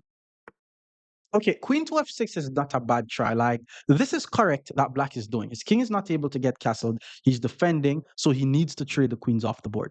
We're not going to be trading queens off the board because we're trying to get our king out the center so that way we could attack his king that is not able to get castled. So let's play the move queen to b3. Let's just step over to b3. And I like this move because I'm also preventing his bishop from getting developed. Like if he puts his bishop on random squares, we're going to be using the drawback principle against him. We're going to be taking on b7, hitting the rook, hitting the unprotected knight. I mean, he could try bishop to d7 and then I take on b7. He plays rook to b8. If he does try bishop to d7, then I'm not going to take on b7 because I want to be focusing on my development first. So I want to be playing moves like knight c3 to d5 or just bishop to g5 and attack his queen. So he did play bishop to d7, still not bad. If I takes rook over, I am able to take on c7 though. So that's like two free pawns. Do I play bishop to g5 first? I mean, he's not able to get castled, so we don't need to rush. Knight c3, knight d5 would be nice.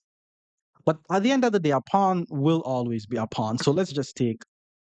Well, I think I was a bit too greedy because rook to b8, take on c7. There is rook takes b2. And if bishop takes b2, queen takes b2, and my rook is trapped. So if he plays rook takes b2, I'm not going to be taking the rook. I'm just going to castle my king and start my attack. So maybe taking the pawn was a bit too greedy. And like, what I want you guys to do, like the whole point of the Scotch Gambit is to ensure that your king is castled and secured, and then you can start to attack the opponent's king.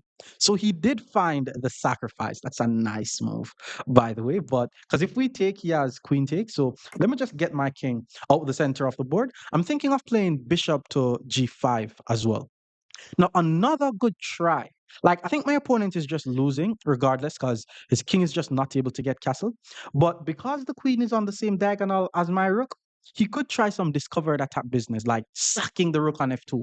And then if I take on f2, he takes the rook on a1. And then he's attacking my unprotected knight on b1. And if I move the knight, he takes on c1. But if that happens, what am I gonna play? Yeah, if queen takes a1, I play the move queen to b7 and just guard the knight. But I think I needed to be a bit more focused on my attack and not trying to win material. Rook to c2 especially was just a very nice move. But luckily, I have a way out of this. Now, this is called defending by blocking. Basically, the queen is threatening to take my rook. The rook can't move. I can't block with the bishop. I can't block with the knight. But what I'm gonna do is play the move pawn to e5, cutting off the communication between the queen and the rook. And the good thing about my position is if he decides, oh, wait, if he takes with the knight and I take his rook, he takes on f3 and then he takes on, but it does not work. Let me know if you find the follow-up because you guys need to be able to see these things. So ensure that your calculation ability is working. But basically, what I thought he had was I take his rook, he takes with check, I take the knight, he takes my rook. But because in the end, oh wait, this is tricky. Because I thought bishop to b2 wins. I think I'm winning. I think I'm winning. Queen to b2 attacks the unprotected queen and the unprotected rook. So he has to play queen takes, then I play bishop takes, and his rook is going to be trapped. Like I really did not need to go through all of this. By the way, this was me being greedy, taking on b7. If you got a situation like that, just develop your pieces and don't be greedy. So now he checks. Maybe he thinks he's winning my rook, but luckily I'm able to calculate, and I know that once I take on f3, if he takes on a1, queen to b2, and I'm winning the game. Okay. He saw what was coming and he decided to play bishop to h3, which is not a bad move because for one, my rook is still hanging. But if he takes my rook, I have queen b2. However, if I play bishop to b2 thinking, okay, am I securing his queen and his rook? And once he moves his queen, I take his rook.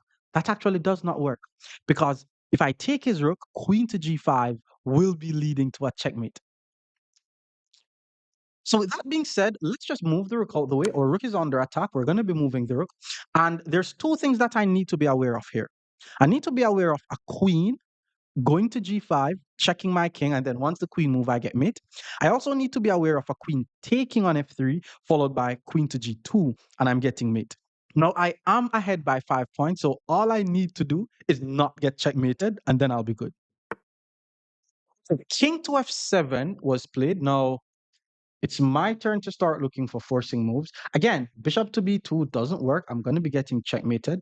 I'm thinking of just playing knight c3, to be honest. Knight c3 is not able to check, but there is queen takes, and then I'm going to be forced to play queen to e4, preventing the mate, and then I'm leaving my knight unprotected.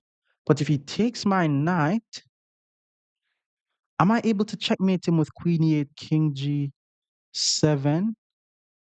Okay, that's probably my worst case scenario move. Let me see if there's anything better. Let's say we go queen to c7 check, because we have to calculate our checks. He blocks with the knight. Once he blocks with the knight, now I develop my knight. Because if his queen takes on f3, I'm able to take his knight, and that should be leading to a checkmate. So let's do that. That's the more aggressive way to play. So let's check on c7. I didn't really consider what happens if he just steps his king back to f8. Maybe I should have considered that, but I mean, he needs to develop his pieces. So he did decide to block with the knight. And again, do not get checkmated. If I move away this bishop, he checks king over mate.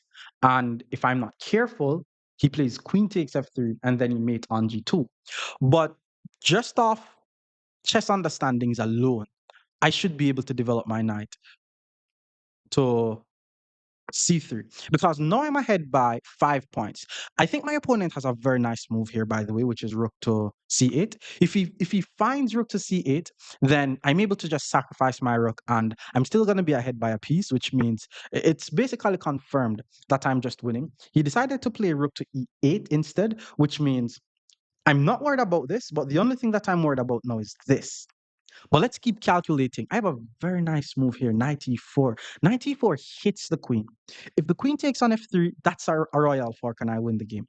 The only thing that I'm not 100% sure of is what if he takes my rook? If he takes my rook, I should be able to check on d6 or g5. Yeah, then I'm also forking back his rook. So this is completely winning.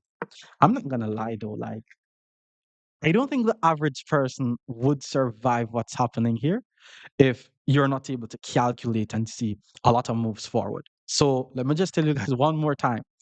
The opponent's king is in the center of the board and the king is not able to move. Whenever you're attacking someone's king, don't get too materialistic and start grabbing pawns. Focus on your development first, because I just managed to get my knight in the game.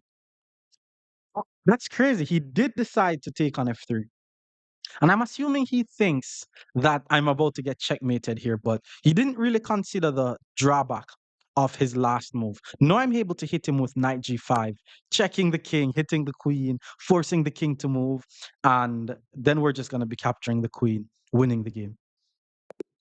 And the opponent resigns. More Scotch Gambit against 1400 players. Stick around. Opponent is now 1400. Let's go e4. Hit the pawn with the knight. They guard the knight, expecting the Italian game, but instead we play d4 and we're immediately charging in the center of the board. Now, once they take, we go bishop c4. We know about this. This is the Scotch Gambit. And the whole idea is my king is already about to get castled. You need to prepare to get castled ASAP. Knight to f6 was played. Decent move. Tax my pawn. This is actually the top move against the Scotch Gambit. Whenever you see this, just play pawn to e5 and attack the knight, because black's next move also has to be a weird move, because you know you're attacking the opponent's knight and they have to counterattack your bishop with pawn to d5. So that's also a good move. But if they do know the correct response against this, we play bishop to b5, pinning the knight to the king because now their knight on f6 is still under attack. Knight e4 is the top move. My opponent is playing all the top moves. Let's take on d4. Now we have two pieces attacking the knight. So bishop to d7 here is the top move. It's a no-brainer that he's going to find this, though. It's natural. I'm attacking twice. He's guarding once. He needs to add a defender. So, okay, whenever they play bishop to d7, don't take with the knight because they take with the pawn. You're going to be forced to move the bishop. We're actually going to be giving up our bishop for a knight, and I'm about to explain why. So, the first reason is it's going to take them a while to get their king out the center of the board. So, we're going to simply castle or king now. The second reason is if the opponent has a bishop here, it's very important that you have a very strong knight in the center of the board. And this knight being on our half of the board, we're just going to play the move pawn to f3, chasing away the opponent's knight. Now, the g5 square is the only square for the knight. And it's also very important that we play the move f3 first to attack the knight. And then when the knight moves to g5, we play f4, not immediate f4. So knight g5, we play f4. Now we play f4 because we're constantly forcing the opponent to be reacting to our moves. Now knight e6 is not the best response. Usually the best move is knight e4, and then we play bishop e3. He's targeting my knight on d4 twice though. So I'm just going to play the move pawn to c3 and guard the knight. And from now, my idea is simple. Especially if he castles his king, he's going to lose the game immediately. So for one, the whole idea of the Scotch is to get your king out the center of the board and then keep their king in the center. But if they play the main line and they play it like this, just know that you're trying to push your f pawn as far as possible up the board. If you're able to get your f pawn on the f6 square, then their dark squares are going to be too weak. So pawn to f6, that's a bad move.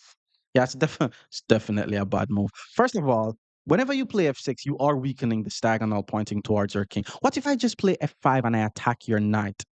If he takes on d4, I take, and then his bishop is under attack. So I'm assuming he has to move the bishop, hit him with pawn to e6. Imagine having a protected pass pawn on the 6th rank, unlike the 14th move. That's crazy. Let's hit him with pawn to f5. It's completely winning for us. And if he tries to take on e5, I may consider playing queen to h5 check, but just taking the knight is winning because if he takes my knight, I take the bishop and I have more material. So he decides to play the move knight to g5. This is just completely losing. I'm not lying to anybody. Like this is losing. This is why you don't play f6. This diagonal is too weak pointing towards the king. I'm just gonna play e6. How do I get a protected pass pawn on the 6th rank on move 14? And my king is already castled, so it doesn't even seem as if I was wasting a bunch of time. I mean, maybe you could say my knight and bishop is not yet developed, but the guy's king is in the center of the board. I'm thinking of just immediately chopping off this knight, play queen h5 check, and win the game. And he's also undeveloping his pieces. So let's go queen to h5 check first, actually. I don't want to take stakes check. I mean, g6. I actually prefer to check g6 takes. Okay. Yeah. I'm not sure. Which one do I want? I'm actually not sure. I think they're both the same thing, to be honest. It's a potato potato type of situation. Let's go bishop. Let's go check first. In chess, you want to play the most forcing moves first. The most forcing move on the chessboard is a check. So when you're not sure what to do, just go back to principles. The king moves over to f8, and in this position, this is just a checkmate. We're just going to be putting our queen on f7, and okay, that was a prank. I tricked you guys. The knight guards the f7 score. You see, you're not paying attention. This should be a checkmate though, but because the knight guards the f7 square, the tactic that we're going to be used is called what? Removing the you see, now you're paying attention. Now we take on g5 and get rid of the knight. Now he's not able to take back our bishop due to this checkmate. So he has to spend. Okay, our king is in check. He took on d4. We have to take back on d4. It's the same thing. But he decided to take the bishop, which means that's just a checkmate. More Scotch Gambit against 1,500 players. Stick around. Our opponent is now 1,500. Let's go e4. Some more Scotch Gambit coming your way. Let's go knight f3, hit the pawn. Knight c6. Now we play the move d4. And the whole idea, as I've been saying, is once they take the pawn, we're not entering the Scotch game, we're entering the Scotch Gambit. And The whole point of this is we're trying to find variations where we're able to keep the opponent's king in the center of the board as long as possible, and we get our king out the center of the board. And black has to find all the top moves in order to not just be in trouble immediately. Now, bishop to b4 is not the best response to this. And whenever they play this move, this is an important variation to learn, by the way. We're actually going to play the move pawn c3, blocking with the pawn. And we're basically just allowing them to take on c3. And there's a few different ways to continue here. Like I could just castle, and then if he takes, I takes, and I have two strong bishops. I'm also thinking of just taking on c3, forcing the bishop to move, and then playing queen to b3. So both of those lines are good. Feel free to try out both of them. Let's take on c3 though, because it's more forcing, I'm forcing the opponent's bishop to move. He has to react to it. And then once the bishop goes to c5, again, this is thematic. It's the thematic move against the Scotch. There's an unprotected bishop on c5. You sacrifice your bishop on f7. And then once the opponent's king take on f7, you fork it back with queen to d5. And what do we get from this? Their king is not able to get castled. Our king is able to get castled. That's all. And then we're going to slowly win a comfortable game because it's just going to be a harder position for them to play. So he took with the king. Let's go queen d5, hit the bishop, hit the king. The king is forced to move. Usually when they put their king on e8, we want to check on h5 first, and that's important, by the way. It's also thematic. So the king goes to e8. It is okay to just take the bishop, but we want to create dark square weaknesses on this diagonal. So we're going to check on h5 first, checking the king. And obviously, if the king move, we're just going to take. But once he plays this pawn to g6 move, these dark squares and then on this diagonal is very weak, and it's going to be way easier for me to infiltrate. So after he played g6, now we take on c5. Now, usually the move that you're going to see here is d6 or b6. They are going to attack our queen. Just put your queen somewhere that is safe and, it's not going to be targeted. I'm thinking of queen e3, but I'd like to develop my bishop to g5. So let's put the queen on c4. There's no bishop to e6 just yet. I'm assuming he may want to play queen e7 so that way he's able to play bishop e6. But if queen e7, I'm going to immediately attack his queen. And then I'm going to get my king out the center, knowing that he's not able to get his king out the center. So bishop to g4 was played. It's not a terrible move. I mean, he's trying to double up the pawns so that way if I castle my king, then he's trying to say I also have weaknesses around my king. But I'm not going to allow that. But let's first start by playing the move bishop to g5, seeing that it gains a tempo on his queen. And now his queen is forced to react to this. Okay, he blocks with the knight, which I think that's a bit inferior than queen d7, which is what I was expecting. Now I'm able to develop my last piece. Because if he had played queen d7, at least he could have tried to pull the bishop back and attack my queen. Keep in mind, he's not able to get castled. I'm going to get castled, get my rooks in the game as quickly as I can, and I'm going to start my attack. So h6 was played to attack my bishop. Bishop f6 is like the first move that I'm thinking of because it's an attacking move. We always want to look for move where we move our pieces forward and it attacks his rook. So let's go bishop to f6. Rook to g8 is what I'm expecting. If rook to f8, he is losing more material, seeing that way his rook and his pawn is just sitting on the same dark square diagonal. So once I hit him with bishop to g7, he's forced to move his rook again. And then once he moves his rook again, I take the free pawn. And then it's really just like, because his king is not able to get castled, we already have an advantage. If you're able to win a free pawn and this king is not able to get castled, you could basically say it's GG's. So rook to f7 was played. My queen is targeting that rook.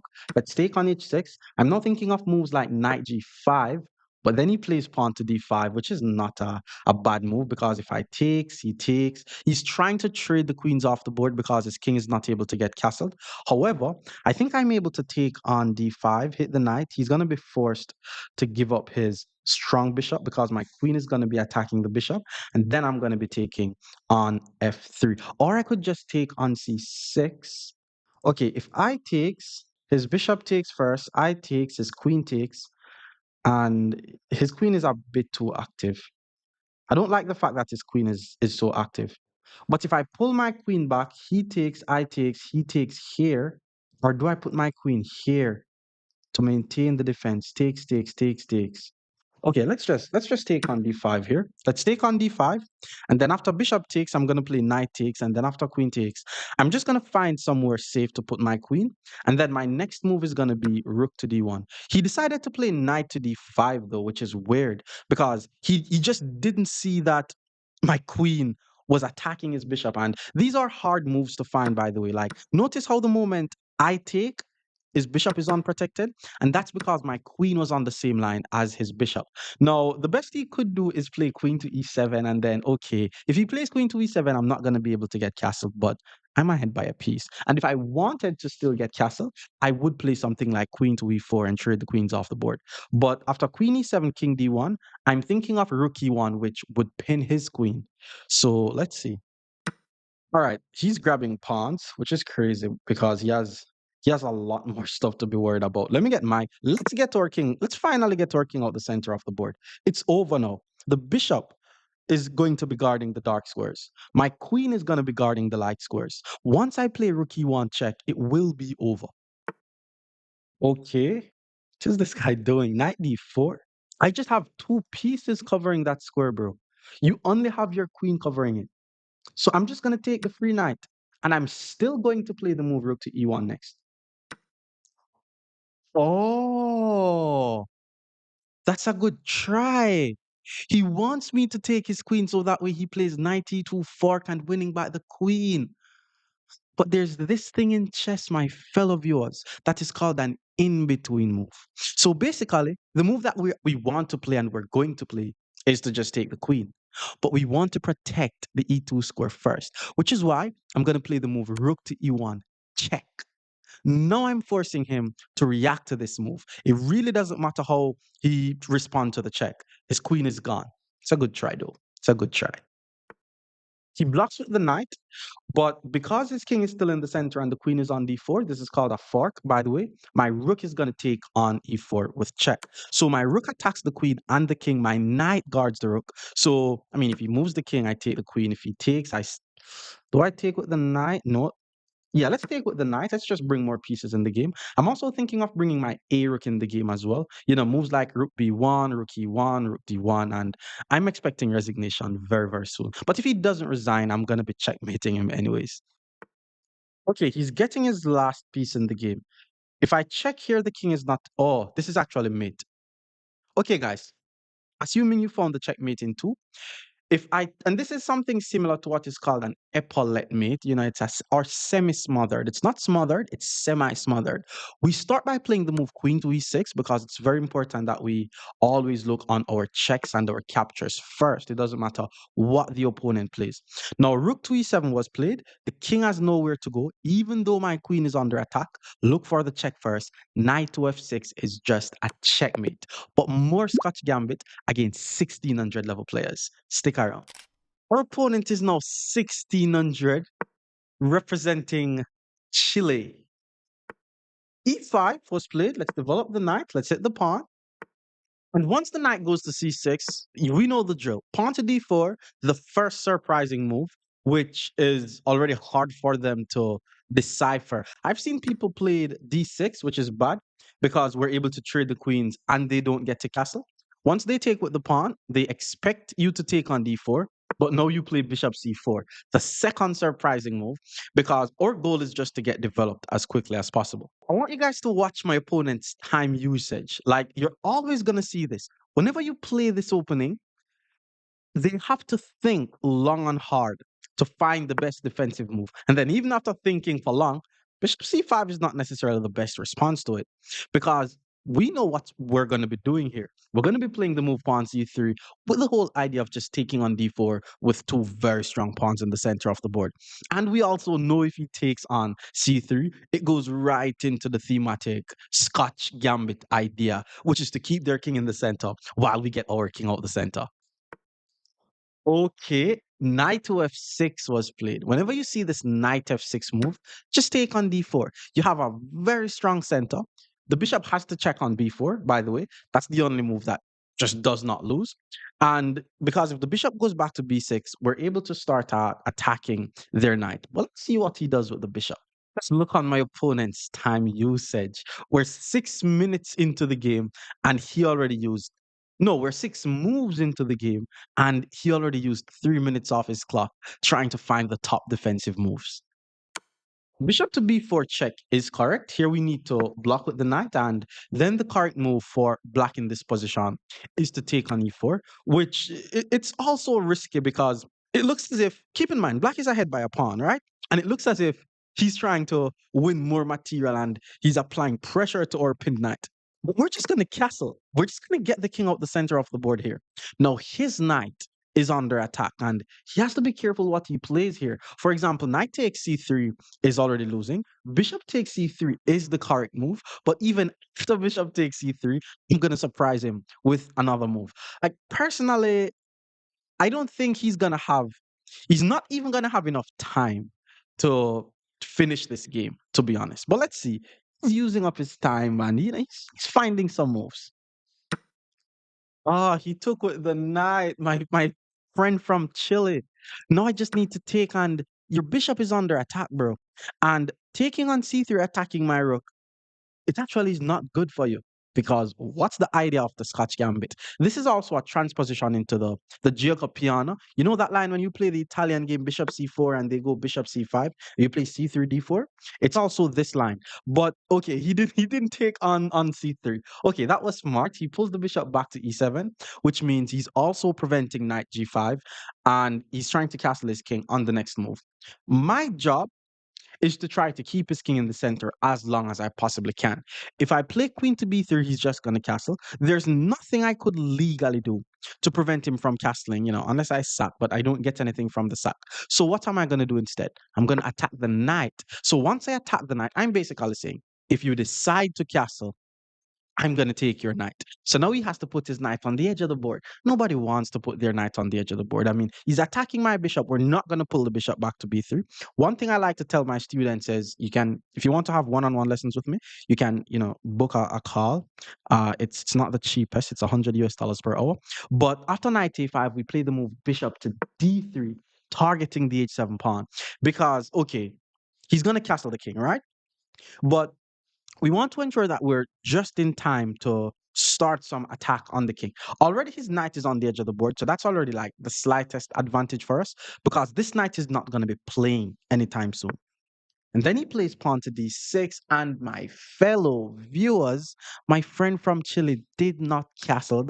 And I'm assuming you found the move. Like, once someone plays a move like pawn to d6, exposing diagonals pointing towards their king, and they have unprotected pieces, you should be looking for tactics. Queen to a4 is just a fork. We hit the knight.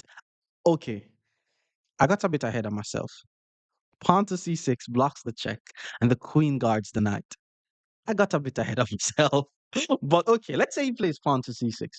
Pawn to c6, I don't think I'm gonna take, or I don't think I have to take. But I think queen to a4 is still the best move because it forces pawn to a6. I thought I was winning the knight though. I'm not. I'm not sure why this guy's taking so much time to think. It's crazy. He has to play pawn c6. If I take, the knight takes and his knight is backing the game. So I don't think I'm gonna take on c6. I'm not gonna lie. We're 12 moves in. I mean, this guy shouldn't be taking so much time to think. He blocks with the bishop. He didn't see pawn c6. Your queen actually X-ray defends the knight, bro. So maybe I didn't get ahead of myself. He just missed it. I mean, at least he gets the castle as king, but I'm just ahead by a piece. Like, let's not do too much. Let's just develop our bishop. Let's get the rooks in the game, and let's just win a very normal game. Pawn b6, I was expecting to attack my queen. Let's pull the queen back to b4. I'm trying to put my queen on the e4 square, which would threaten a checkmate on h7. And it also comes with ideas of weakening his king. Like whenever you see me threaten these types of checkmates, or whenever you guys threaten these types of checkmate, please do not threaten the checkmate with your fingers crossed, like hopefully he doesn't see the checkmate. That's not the whole idea of threatening the checkmate. The whole idea of threatening the checkmate is to force them to move pawns in front of their king so that way they could further weaken their king. Pawn to a5, I was also expecting. Now we play queen to e4. Now, one theme I want you guys to notice is whenever one of my pieces are under attack, I really try my best to ensure that I respond with an attacking move. So he plays g6. I mean, I was expecting f5, but bishop f5 is coming, so it's not a terrible move. Let's just play, let's go rook to e1 for now. Now I have two pieces attacking this bishop. Bishop f5 is definitely a move here. I could choose to pull back the queen to trade. I could also choose to just take his bishop. You know, there's a lot of stuff that I could do. Okay, bishop f6 makes some sense. He's just trying to move his bishop out of the way. So I still need to be aware of this bishop f5 move. Now, what I'm going to do is I'm going to continue with my attack and I'm going to play bishop h6 and attack his rook. I mean, he is able to play rook to e8 and attack my queen. I was expecting this. The plan was to play queen to f4 and just apply some pressure to his bishop. There's also some tactical ideas in these types of position where if I'm able to distract this queen, and then I ever take on f6, then it's going to be impossible for him to play queen to g7 checkmate. Now, bishop to f5, these types of moves are usually just very bad because you don't lose your bishop to my knight knowing that I have a dark squared bishop on the board. No, I'm just going to take on e5. Plus, the guy didn't even count because now I have two pieces on the pawn. He only has his rook on the pawn. Let's just take the free pawn. He also has a minute on the clock because we play the Scotch game. Like, there's this guy in Jamaica. He does not play chess because of the art or the science. He plays chess because of the sport. Now, my queen is under attack. Let's pull the queen back to g6. I'm threatening to sack. His name is Shrey Smith. He's the highest ranked player in our country, and he's very fast. Like, he's more practical. He prefers to play these types of positions where he knows that you don't know about it. So he's going to play these types of positions knowing that your time is going to run out and he's going to win the game. But okay, he pulls the bishop back to e8, so that way I'm not able to sack my bishop. Let's just get to a rook in the game. Let's go rook e1, applying some pressure to his bishop. He plays bishop f7. And okay, there's a lot of pieces attacking this pawn. So let's just play c4 to guard the pawn. Queen to d7. Queen to d7 is not bad. I mean, I'm ahead by a piece, but he's not playing too bad. I want to target this g6 pawn as much as I can. So I'm going to play the move pawn to h4, applying more pressure to this g6 pawn. And my whole idea is to play pawn to h5, hit the bishop, well, hit the pawn, and basically I'm going to be winning the pawn on g6. He only has 30 seconds on his clock, though, so he has to play a bit fast. Let's take the rook, and then once he takes back, this is unprotected, but then I'm going to choose to play h5 to apply more pressure to g6, and then he plays pawn to g5. I'm thinking of sacking my bishop, but no need to do all of that. Let's just take the free pawn on c7. Now my plan from here is just to either roll my passed pawn, or if he moves his queen too far, for example, if he checks and then take, which he did, he checked. Let's just move the king. Oh, but now he's just trying to trade the queens off the. I'm happy with trading though, because once I trade the queens off the board, I'm now just ahead by an entire bishop. He's playing fast, but he's choosing the wrong time to play fast. Bishop to d8. Now I have two pieces attacking the pawn. He's also trading more pieces off the board. Let's just take all his pawns off the board, and now I'm just going to roll my pass pawn up the board. And he resigns. But more Scotch Gambit against 1,700 players. Stick around. Opponent is now 1,700. Let's hit him with e4. e5, we go knight f3, hit the pawn. Knight c6 guards the pawn. Now we've entered the Scotch game. It's not yet the Scotch gambit because once the pawn takes, I'm not going to take on d4. Once the pawn takes, I'm going to play the move bishop c4. Okay, pawn to f6 is just bad. Like 1,700 playing pawn to f6, exposing his king like this, that's just bad. So I think I'm just going to take on e5 and allow him to take, just knowing that he's just never going to be able to castle this king. That's what I'm going to do. There's also bishop to c4 here, but let's take on e5. And then once he takes back, I'll play the move bishop to c4. And now he's just never going to be able to get castled. So I didn't necessarily have to sack my bishop on f7. And then the guy plays pawn to g6. What is this guy? Clark. He's representing the US, by the way. This is not how you play chess, Clark. Because no, this diagonal is weak pointing towards his king. And this diagonal is weak, so he's not going to be able to get castled. I'm, I'm thinking of just sacrificing here. Like, what if I sack? If I sack my knight, he takes my knight. I check his king on h5. If he plays king e7, I take the knight, and that's a checkmate. So takes, check. If he plays pawn g6, I take. And then once he blocks, I take the rook, which means once I take on e5, he's not able to take back my knight. And I am threatening to play knight f7, forking the queen and the rook. Or I could play bishop f7, king e7, knight g6. Yo, the guy took on e5, Clark. Come on, Clark. Queen to h5. It's now GG's, Clark, man. We need to be repping the US.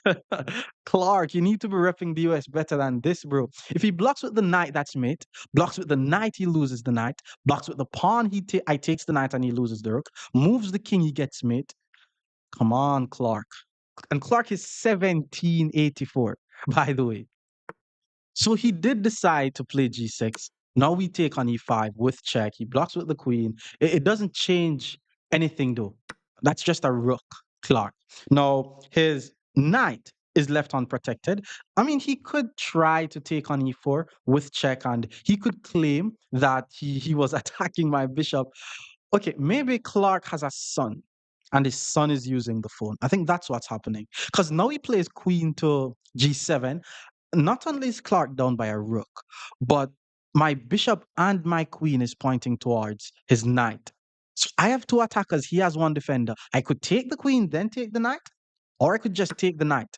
Now Clark is down by 9 points, 10 move into the Scotch Gambit. So he took, let's take on g8. And from here, it's very simple. I mean, anybody should be able to win this. I'm just going to develop my knight, castle my king, develop my bishop, trade all the pieces off the board, and win an easy game. So he goes bishop d7. I'm assuming he's going to be castling on the queen side. So let's just develop the bishop to e3. I'm going to point it towards his weak a7 pawn because once he castles the king, okay, he plays a6 first. So basically, he wants to castle. He doesn't want to lose the pawn. Now Clark is paying attention. But let's just get the king out the center of the board. It's just completely over now. He castled the king. The rook is on the same rank as my bishop, so I need to be a bit careful. So let's just pull the bishop back to b3 for now. We are ahead by 9 points, so we're not trying to do anything too fancy. Okay, now he plays pawn to g5. My rook is the only piece that is not in the game. Let's go rook to e1. Every single piece that I have is now in the game. And I'm thinking about playing moves like, pawn e5, knight d5, and Clark finally resigns. But more Scotch game against 1,800 players. Stick around. We're going to be punishing more players. This is our Vietnamese friend. He's 1,800. He plays e5. Let's go the normal. Knight f3. Knight c6 was played. And then we surprised them with pawn to d3. Now, okay, he took on d4. Usually, whenever you play these types of opening, they burn a lot of time on their clock. Let's go bishop to c4 here. Let's see how much time he's going to be burning from his clock. Just trying to think about what's the correct move. 30 seconds off the clock. He's still thinking. Not sure how to react to this. Pawn to h6 is an unnecessary pawn move. It's not needed. I guess he thinks I'm trying to play knight g5 and start an attack, but that's actually not needed, bro. In fact, let me get my king out the center of the board. The whole point of the Scotch Gambit is to get your king out the center of the board and keep their king in the center of the board. And he's like 3 moves away from getting castled. There is no way under the sun I'm going to allow his king to get out of the center.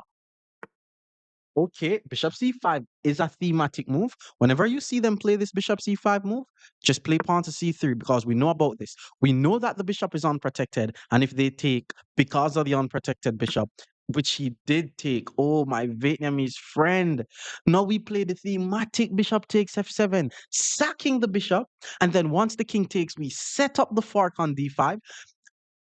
I want to tell you guys a story. When I was young, I used to play this opening and I used to win tournaments with this opening. Now I play queen to d5, check the king, attack the bishop. I'm not talking about going to a tournament and winning a game from the tournament. I used to win the entire tournament. So the king goes back to e8, and usually the thematic move in this position is queen h5, check first. But because he plays h6, he's not able to play g6.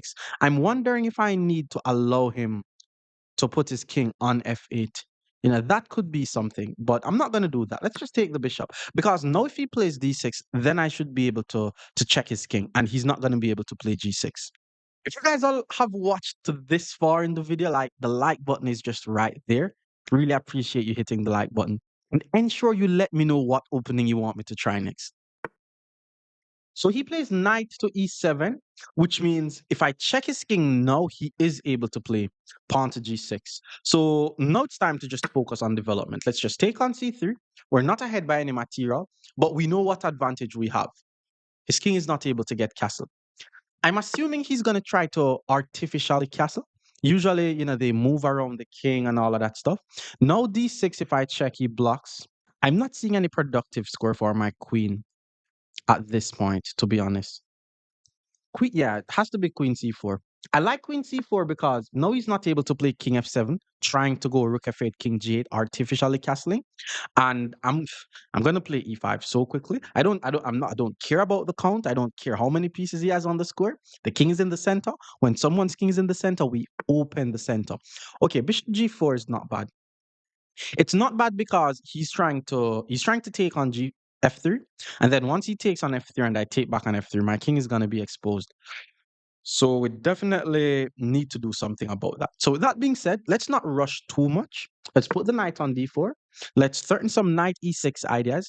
And if he decides to take on d4 and we take back on d4, we could say his pawn on g7 is unprotected. By the way, whenever you have these types of advantage, please do not rush. Like, what do you need to do? The guy's king is in the center of the board. He's not able to get castled. Just open the center. That's all you need to do. So you don't necessarily have to rush trying to look for checkmate. He plays rook to g8, guarding his pawn. And okay, now I'm able to hit him with e5 is thematic as well. Not just e5, but just the idea of this pawn on e4 moving to attack this unprotected bishop. Because now I play e5, a lot of person usually thinks, okay, he's attacking my pawn. Maybe I take, maybe I push. People don't usually see that their bishop is under attack. Now, this guy's 1800. He just doesn't, okay, he saw it. He just didn't know the opening or anything. He pulls the bishop back to f5. We're not going to be taking here because then if we takes, he's going to play queen takes. And because we're attacking, because his king is not able to get castled, we are not trading the queens off the board. So let's play the move bishop to f5, developing our last piece. It's just so easy. A rook is going on e1, a rook is going on d1. These are the only, well, not the only open file, but this is where the action is going to be taking place. And I'm not going to lie to you guys, like, your understanding of chess will improve with this opening because let's take back the pawn first, pinning the knight to the king, because you're going to be learning about, okay, if my king is castled and the opponent's king is not castled, I need to open the center. And you're also going to be learning about, okay, his king is not able to get castled, my king is castled, let's start developing our attack. You're going to be learning a lot of stuff with this opening, not just the opening. And remember, I tell you guys this, I appreciate the fact that you guys watch all my opening videos, which means you're not necessarily just trying to learn openings. You're trying to learn how to play chess in general from different openings. And our opponent resigns. But more Scotch Gambit against 1900 players. Do stick around. Our opponent is now 1900. Let's hit him with e4. Okay, we attack the pawn. We already know everything that is happening. And playing the Scotch against a 1900 rated player, I'm expecting to see some theoretical stuff. Like, I'm expecting him to take the pawn and play knight f6 and play d5. So he did take the pawn. First correct move from the 1900. Let's go the Scotch Gambit. I'm expecting knight f6, the second correct move from the 1900, followed by d5, followed by knight e4. But let's see. 1900 rated players playing bishop to b4. That's very interesting. It's very interesting. Whenever they play bishop to b4, always remember to block with the pawn because the goal is time. Just keep that in mind. The goal is time. You want to gain as much time on their position as best as possible. We're about to castle our king. He has to move the knight, then prepare to castle his king. And that's the time I'm going to use to keep his king in the center. I'm not going to lie. I'm really enjoying this Scotch speedrun. And he's already thinking, which means maybe he wasn't expecting me to play c3. So he decided to take on c3. Remember, the goal is time, so we take with the pawn. So that way, we still have the initiative. He still has to ensure that he's reacting to our move. And we already know what will happen if he puts the bishop on c5. So let's assume that the 1900 is not going to be putting his bishop on c5, and he's going to be putting the bishop on a5. In fact, a5 is the only square that is not losing. I'm going to use the word losing because bishop d6 blocks out this bishop. Bishop e7, qb3 could win the f7 pawn. He's not going to pull the bishop back to f8. Bishop to e7 was played by the 1900. Basically, oh my lord, it's over. The fruit juice. We're six moves into the Scotch Gambit. 1900 players are not following. And by the way, when I said Queen B3 was the move, that was me lying. The move is actually Queen to D5. This is one of the thematic ideas in the Scotch. Okay, I put my queen on D5. What is he gonna play? What's he gonna play to not get checkmated on F7? How is he gonna be protecting his F7 pawn? Yo, this is your time to hit the like button. Register with your one-on-one classes with me or someone from my team. This is GG's. Pawn to D6 was played, and there's a stupendous checkmate in two move in this position. We take on F7 with check. We force the king to D7, and then bishop to E6 is a checkmate. My fellow viewers, that's a checkmate. More Scotch Gambit against 1900 players. Stick around. Our opponent is finally 2000. Let's finish off with a bang. So e5, we go knight to f3. We know exactly what's happening here. And whenever they go knight c6, we go immediate pawn to d4. That's the usual move. And remember, this is the Scotch Gambit, not the Scotch game. So we're not taking back the pawn. We're playing bishop to c4, gambiting the pawn. Our whole idea is to gain development and keep their king in the center of the board. So the opponent is playing all the natural, correct moves so far. And if I castle my king, that's very interesting. They take, we go rook e1. But after this knight f6 move, just keep in mind, immediately hit them with pawn to e5. We want to start our attack. Even though our king is in the center and our knight and our bishop is not yet developed, eventually we're going to be getting these pieces in the game with tempo. And remember the move that black has to know here. Any move that is not the counter-attacking d5, black is in a lot of trouble. I want you guys to notice the amount of time that my opponent is burning. And because they just don't expect these types of opening, they're not expecting you to, as soon as they take the pawn or develop their knight, you just immediately start or attack. He did find d5. It took him so long to find it though. And we're not going to be taking the knight because once they take, black is doing fine. What we're going to be doing is pinning their knight. We spoke about this. And we're keeping the tempo that we have on their knight. So all our moves are attacking move. And then once the knight goes to e4, which is the only move that is not just bad or worse for black, we take on d4, more tempo on the knight on c6. So he did find knight e4, let's take. Then he has to play another defensive move. And you guys watching this, keep in mind, this guy's 2000. He has to constantly find these defensive moves. Now, after bishop to d7, keep in mind, remember we spoke about this, do not take with the knight. Because the pawn takes, they get the tempo on our bishop. We're going to be taking with the bishop, so that way, once the pawn takes back, we just immediately get working out the center of the board. And then our middle game plan from here is to storm our pawns up the board and control the dark squares. Like once you know about this, you basically know how to play the Scotch Gambit. And this is assuming that they know all the top 10 best defensive move, which is bishop to c5 here. Bishop e7 is also a move, but bishop c5 is the better line. And again, my opponent is 2000 and he's already burning a lot of time. He's only finding these moves, he's only finding the correct defensive move because he's 2000. I already have two times the amount of time he has.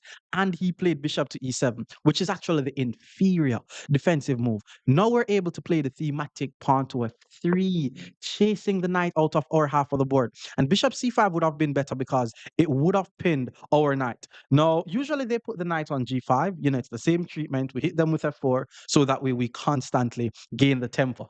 Every move that we played so far are attacking moves. The knight goes back to c5. Again, the opponent is not playing it correctly at all. Let's play pawn to f4. So this is the middle game plan. We're going to be advancing these pawns up the board. Knight to d2 was played. Well, knight to e4 was played. And the move that I would like to play is knight to d2. But then if I play knight to d2 right now, I'm thinking of bishop c5, but then I'm able to take the knight. Because I like the idea of bishop e3 now. Usually bishop e3 is the move when the bishop is on c5. But bishop e3, I'm slightly worried about pawn c5 to attack my knight. Now, we know the drill about pieces on our half of the board, so let's play knight d2. The only move that you could say I'm worried about is bishop c5. But why would he put his bishop on e7 just to put it on c5? And if he puts it on c5, I could either take his knight, then bishop to e3, or I could play knight b3 and hit the bishop. So he decided to take on d2. Let's just take with the bishop. And now he plays pawn to c5, attacking my knight. Where do I put the knight? That's the question. Knight b6 hits the pawn. Knight f3 is also an idea. Knight b6, c4, knight d4, c5. And, that would be chasing my knight around. So with that being said, let's just pull the knight back to f3 now. Now we're in the middle game. So the attacking moves are over, but let's use the middle game plan, which is to storm these pawns up the board and attack on the dark squares. The opponent decided to get their king out the center. I'm immediately thinking of pawn c4, but I mean, why is that not just a free pawn? With that being said, I'm going to play the move pawn to b3. I'm preparing pawn c4, and I wanted to play queen to e2, but then rook b1, bishop b5. That's something. And then my opponent plays pawn to f6. I'm not gonna lie, he's playing some chess now. Pawn e6, the bishop takes. If I takes, his bishop takes. So let's just keep the tension. Put the queen on e2, keeping the tension in the center. If he takes, we should be able to take back with the knight, and we're attacking the bishop. Now, one thing I want you guys to keep in mind is black has the bishop here. Whenever your opponent has the bishop here, you don't generally want to open the center of the board too much. Now, after takes, I'm really not sure what to take back with. Like, I like the idea of taking back with the pawn, so that way the bishop has no squares. And I also like the idea of taking with the knight to immediately hit the bishop. If I take with the pawn, there's bishop g4, could be weird. So let's just take with, I could also take with the queen and threaten this pawn. But let's just take with the knight, immediately attacking his bishop. This knight is in an outpost, by the way. So eventually my opponent has to give up his dark squared bishop for the knight. So yeah, so bishop to f6 I was expecting. I like the idea of bishop to c3, but there is pawn to d4. I like the idea of bishop to e3 to attack the pawn, but there's also pawn to d4. So let's just play rook to e1. Let's activate all our pieces. This is usually the type of setup that we want. All our pieces are active. My opponent is also activating his pieces, and he's trying to put his bishop on this e4 square. That's a nice square for a bishop, and he's attacking my unprotected pawn. With that being said, I'm going to play the move pawn to c4 to blockade this weak c5 pawn. I am expecting pawn to d4, but my plan from there is going to be to attack his weaknesses. For example, these double pawns on c5 and c7. So if d4, I'm thinking knight c6 doesn't work. I'm also thinking b4, but the move that I may play is queen f3, so that way knight c6 makes more sense. I love the idea of pawn to g4. Even though we should not be pushing pawns on the side that our king is on, if pawn to d4 and I hit him with g4, he has to pull his piece back. And that's basically what we're trying to do. Being a Scotch Gambit player, you want them to be pulling their pieces back. And the guy only has 3 minutes on his clock. I have 6 minutes on my clock, so I'm chilling. Okay, that move I was not expecting, to be honest. I thought he would have just pushed past. No, I still like the idea of pushing. Maybe he still goes bishop to e4. Queen to f3, there is still bishop to e4. If I Why can't I just take though? Like takes bishop c3. I'm so active. Let's just take the pawn. Plus, once we take the pawn, Look on these ugly double pawns on c7 and c5. White has to have some compensation for not having the bishop here, because I'm not going to act as if whenever I'm just completely winning here, which I think I'm winning actually, but black does have the two bishops, and when your opponent has the two bishops, you have to be a bit careful. So queen takes was played. I like the idea of bishop to c3, so I can play rook d1. Bishop c3. If he takes and I take, there is bishop to d3. I'm also not really trying to trade the queens off the board, and I think okay, takes, bishop takes, queen here, and I think that's unless I have queen g4. Queen g4 threatens a checkmate, forcing him to block the mate.